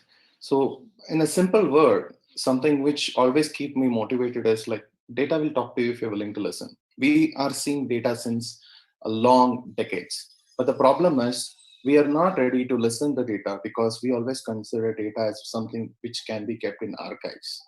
So whenever I'm very much demotivated, this is one of the strong quote which I believe, that is, data will talk to you if you're willing to listen. That is, if you're asking the right question, you're able to get the answer out of it. Now, let me take it forward. I'll just go through a very small timeline, then I'll get into the demo that will pretty much easy for everyone to understand things. From 1950s till 1980s, any kind of general automation or anything which is happening automatically was called as that early artificial intelligence systems. After that, from 1980s till 2010, again, a new sub-branch was born that is called machine learning. That's where we predict whether a categorical variable or a continuous variable. That means we are predicting a category or a number. From 2010 till now, we are entering into a realm of something called deep learning or neural networks or deep neural networks, anything we can call. But what happened is AI has sub-branches, and now all together we call them as data science. Under data science, like artificial learning, machine learning, deep learning, everything are becoming like a sub-branch. But we should always understand one thing. All these techniques are currently built for narrow use case purposes, any one specific purpose. Now, it will take time for combining multiple different types of techniques to form the next Terminator or any kind of thing, exactly like what she said, the gorilla story. Now, let me take you a very simple example where really data science can play a major role, where the real AI has the core of it. Let me take a very simple example. Like if I'm a patient, if you're a patient, you have some kind of illness, you go to the doctor. When you go to the doctor, the first thing what doctor does is she start inquiring about all the things, whatever has happened. That means what drug you took, what was your BP level previously, what is your cholesterol level, can you show your previous records, everything. That phase, doctor is collecting every single information about your past. That's called descriptive phase. After that, okay, now the doctor suggests, okay, today let's do something. Let's check your current BP level or sugar level or cholesterol level. And she will ask you to take a couple of tests and immediately bring the test report. Now what happens is that phase, we are handling a data which is about the present. That phase is called diagnostic phase. Now, based on this past and present, the doctor starts predicting, okay, last week your BP level was like this. So yes, today in the real-time diagnostic phase, I can see that your BP is slightly increasing. Now, what happens is a doctor is predicting what can happen to you based out on your past and present. Now, the doctor predicts, okay, based out on your trend, I can pretty much understand you have an exponential growth where tomorrow you may get your BP may shoot up. Now, what happens is in modern days, every single AI system are very much focused on only these three layers, that is past, present, and future, predicting what will happen. But whether in this use case, only predicting will solve the problem? No. The actual problem of the patient gets solved in the last phase, that is converting all your analysis into an action. That's where the doctor takes the prescription pad and take this medicine morning and evening. Then if you follow it, ultimately you're going to get cured. The doctor will never write what is your predicted BP or what is your predicted cholesterol. So in this phase, the prescriptive phase is more of domain knowledge. I mean, 70% of domain knowledge and 30% is analytical knowledge. You can keep it like this. So that's the reason when you focus on AI systems, the most important thing you need to know is the domain knowledge first. That's the reason if someone is telling me in generally I'm a data scientist or an artificial intelligence developer or anything, simple answer is like, if you're not fixing yourself into healthcare or life science or BFSI or telecom, logistic like that, if you're not picking up a domain and knowing the domain better and adding data science as a flavor for your existing workflow, that is going to be more powerful. So these are the 4 pillars of the entire AI systems. Now, the next question asks is how data can benefit people, or which tool should I use? Now, when I ask this question commonly, the most important thing which comes is data science is a subject of techniques, not tools. This we have to remember. Even a person with a simple spreadsheet can build a lot of intelligence than a person who is having advanced tools. But still, we are restricted with AI can be only used by or can be only built by programmers. I need to learn R, I need to learn Python, I need to learn SAP, I need to learn all these tools. But the general audience are huge than the programming category. So that's where the no-code analytical platforms come. That means any person, a normal manager, should be able to build an AI model and deploy it without single line of code. That's what I'm going to show you. So for the purpose of better understanding, I'm just going to take a very simple data set. My screen is visible? Hello? Yes, sir. Okay. Okay.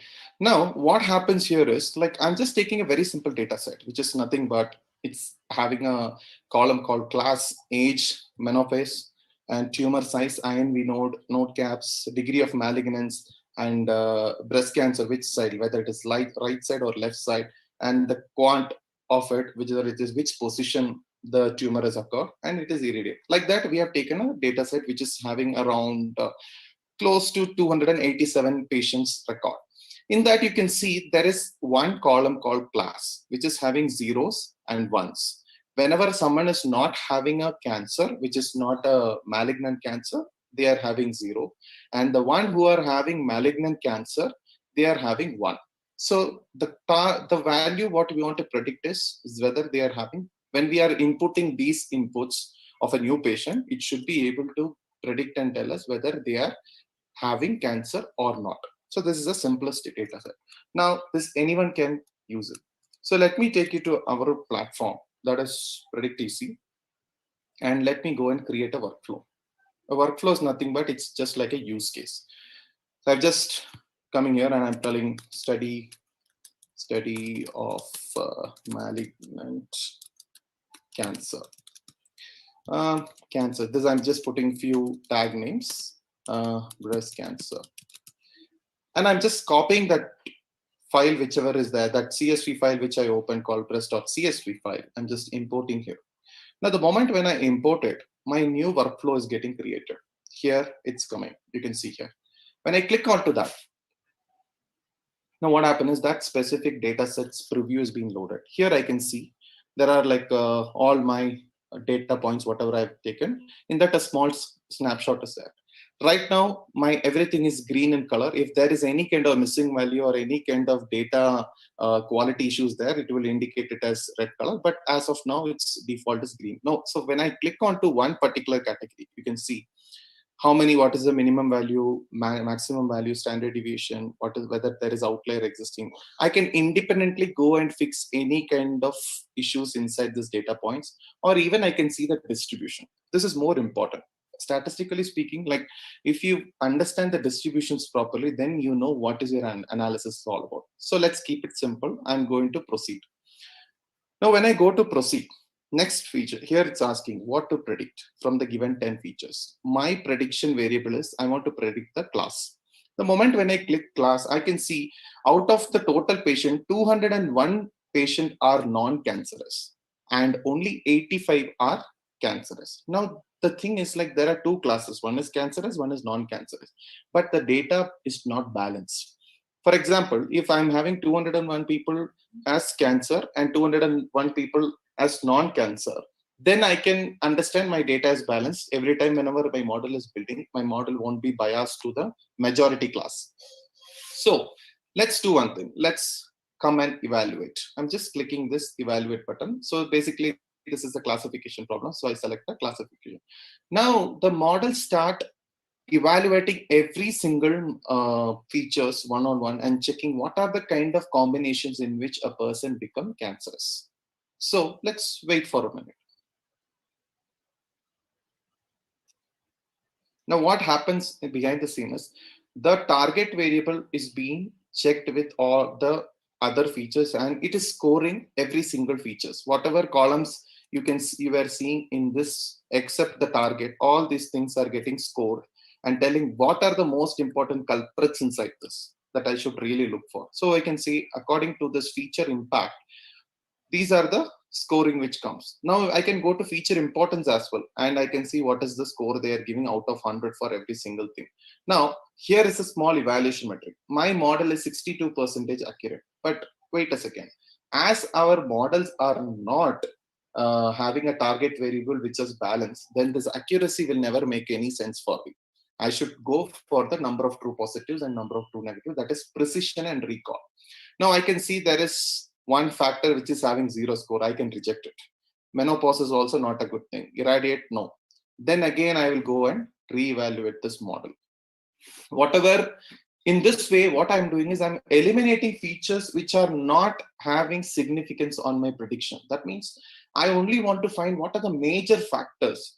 In our real world drug repurposing projects, we have seen data which is having close to 1,500 fields, columns, and by iterating one by one again and again, finally we were able to come up with the top 10. You can see here my precision also increased, recall also increased, F1 also is increased. Now what next? Consider like I've got enough. I can go and build an ensemble model. That is nothing but I just cross validate with multiple types of model, tree-based models, linear models, and boosting bagging models, and neural networks, like that, multiple models. I'm not writing any code here. You can see here, it's pretty much clear. I'm just checking it. Now what happens is, this will take some time, but I will directly go to the outcome, what you will get it. You start getting model page like this, like all the different types of model, the same data has been trained. Among them, there is one model which is scoring me 74% accuracy with a good number of precision and recall. Now, if I go and click this playground button, what happens is it will open that particular model and its metrics starts coming. You can see here the accuracy 74.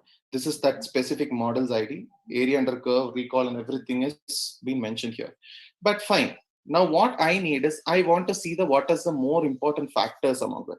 Degree of malignance is something which really decides whether a person is cancerous or not. Second important factor is node caps is second highly significant. Third thing is the breast, whether it is left side or right side. Fourth one is the tumor size, and fifth one is the age. Now I got an idea based out on these 5 factors. I can predict someone can have cancerous or not. So I go to the next point, that is the model simulator. Here it automatically generates an application where I can play around with it. If a patient who is coming with a degree of malignance 1 can predict cancer is 0, then the node caps is unknown, no problem. Breast, whether it is left side, tumor size is below 0 to 4, then no. Age is between this. Now I can go and change, okay, the tumor size is around 30 to 34, nothing. Now I increase the degree of malignance. Now I get 1. So the prediction brings. So here I can play around with it and see for what are the conditions I get positive and what are the conditions I get negative. So this really helps anyone who are working on any different domains to build a model pretty much easily. And automatically the model also come with the auto-generated simulator, which are ranked based out of. You can see here is the ranking. What are how much importance these features gives for this prediction. It is giving 74% confident this category is more cancerous. Now, if you have multiple example to check, you can do a batch prediction. That means you can have a CSV file with all the patients and you can just upload it. It starts generating the prediction and you can download it. Now, most important thing comes is once you build a model, what is next? The biggest question in the AI space is, yes, I can build a model for my research purpose or anything, but what is next? How can I use it? So here there is a simple button called deploy. If you click this button, it generates some code. You can just copy and send this code to your app developer or your existing, whoever is developing your website, whoever is developing your existing, mobile application or any kind of application. You can just copy and paste this code. They just call this API with this information, it starts generating the prediction. So you don't need to write any code. Just copy paste and send a mail to them. Immediately they will attach that to their existing system, where every time, for example, if you are having a hospital management system, you can ask them to create a new page where cancer prediction simulator, and they will just call this API. An API is nothing but inside that you only send the inputs, it will give you the output. Now, what is the most important thing here is you have multiple models, which can be anything. You can have multiple models here with different accuracy score. You can pick any top 2 and start using it for next 2-3 months and evaluate which one is very closer to your prediction. That's it. Till now, you have never written any code here. That's what we are trying to emphasize more on. PredictEC can be used in different use cases, such as manufacturing, predicting maintenance or condition monitoring, or if you go to retail, predicting inventory planning, healthcare, predicting and alerting diagnostic, then travel and hospitality, aircraft scheduling, dynamic pricing. Like that, there are use cases are plethora. So here, the most important thing is we are enabling more number of citizen data scientists than someone who is only expertised in that. So that's it for today's session. If anyone are interested to get the account for PredictEC, I'm just sharing a link where you can just input your information, where we will contact you regarding this. So can I share it in chat box? So yeah, fine. So feel free to reach us on LinkedIn or robin@cleverinsight.co. We're happy to help you out. And thank you for giving this opportunity.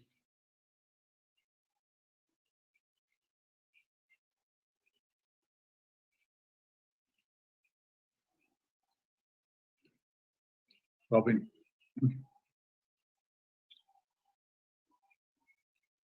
Thank you.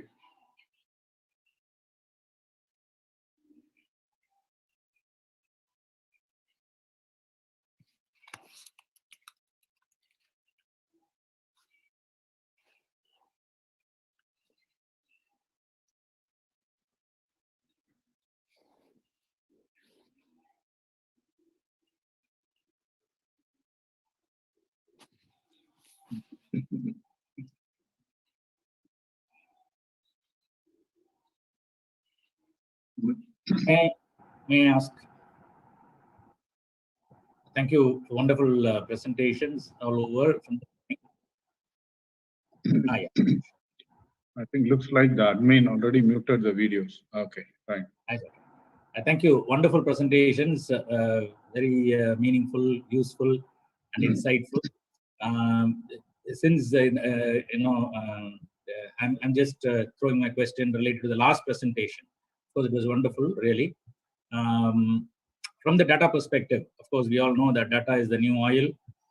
And there are a lot of challenges, particularly about the privacy and security issues. Can you throw some light on that? Yeah, basically, like whenever these days, you can know the data privacy protection law has been enforced, like GDPR, and European countries are actively following. So the biggest problem, as Sri also mentioned, data is like it's like exactly any AI system is like garbage in, garbage out. If you give garbage, ultimately whatever your prediction is finally garbage. But right now the biggest problem which everyone faces, that is like ability to share their data among their own department for analysis. This we have really faced it, because one of the largest FMCG, when we are working, they have different departments, but the problem is the solution for one problem is there with another department. They are not, but due to the data privacy policies, they are not ready to share their data to the next thing.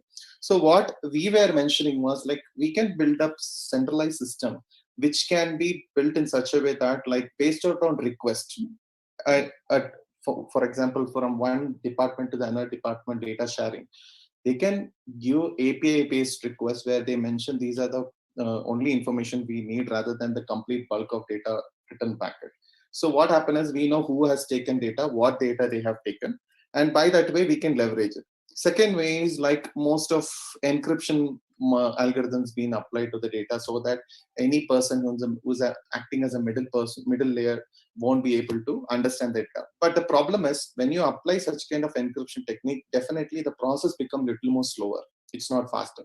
Number one, data is big in size. Number two, if you apply encryption to it, again, the problem is going to increase more. Yes, you may be able to gather good insight, but the thing is, the entire purpose of AI is to speed up things.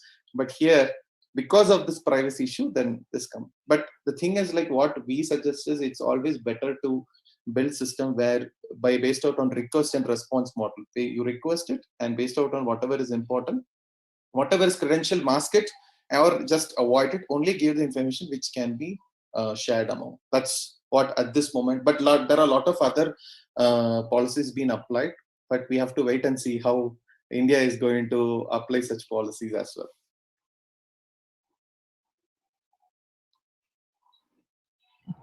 Thank you. Thank you.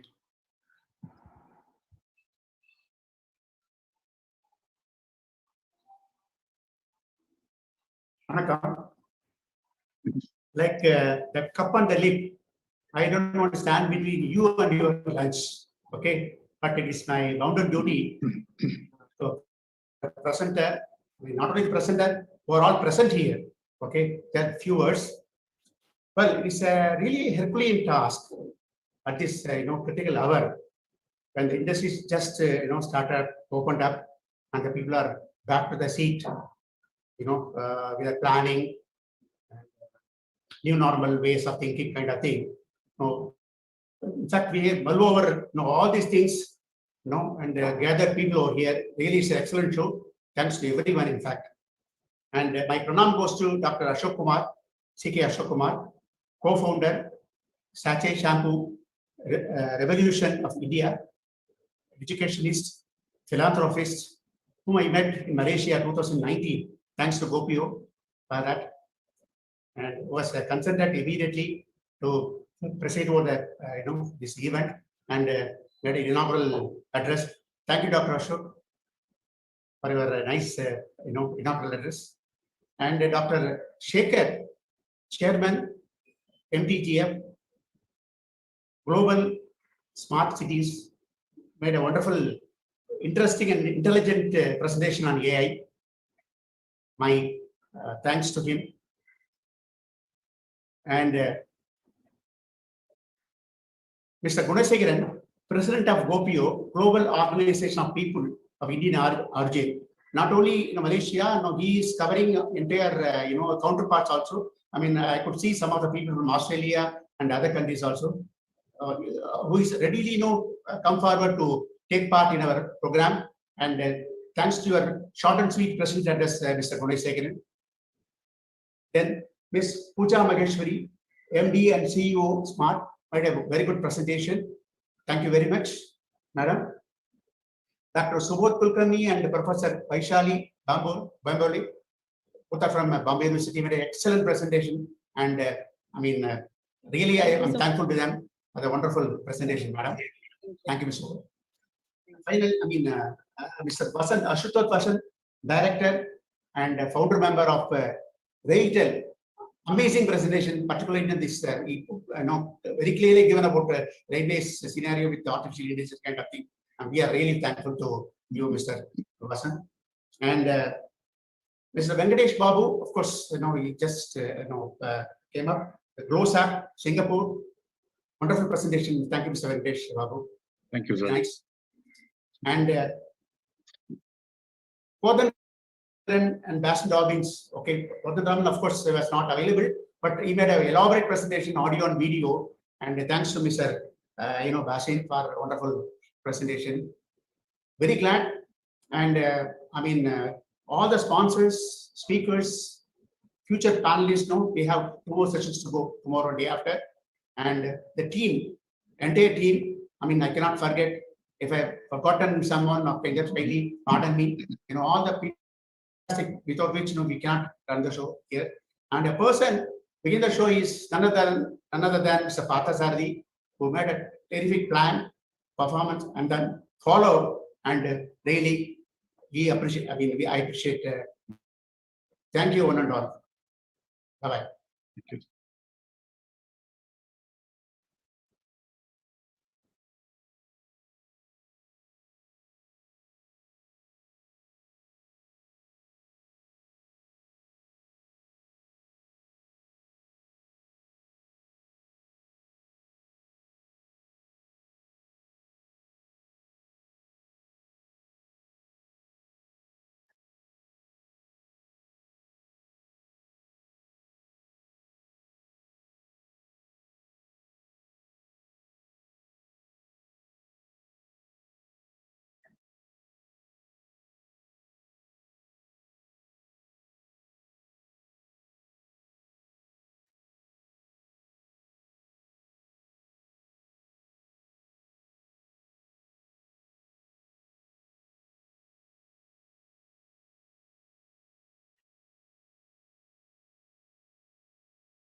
Thank you, sir.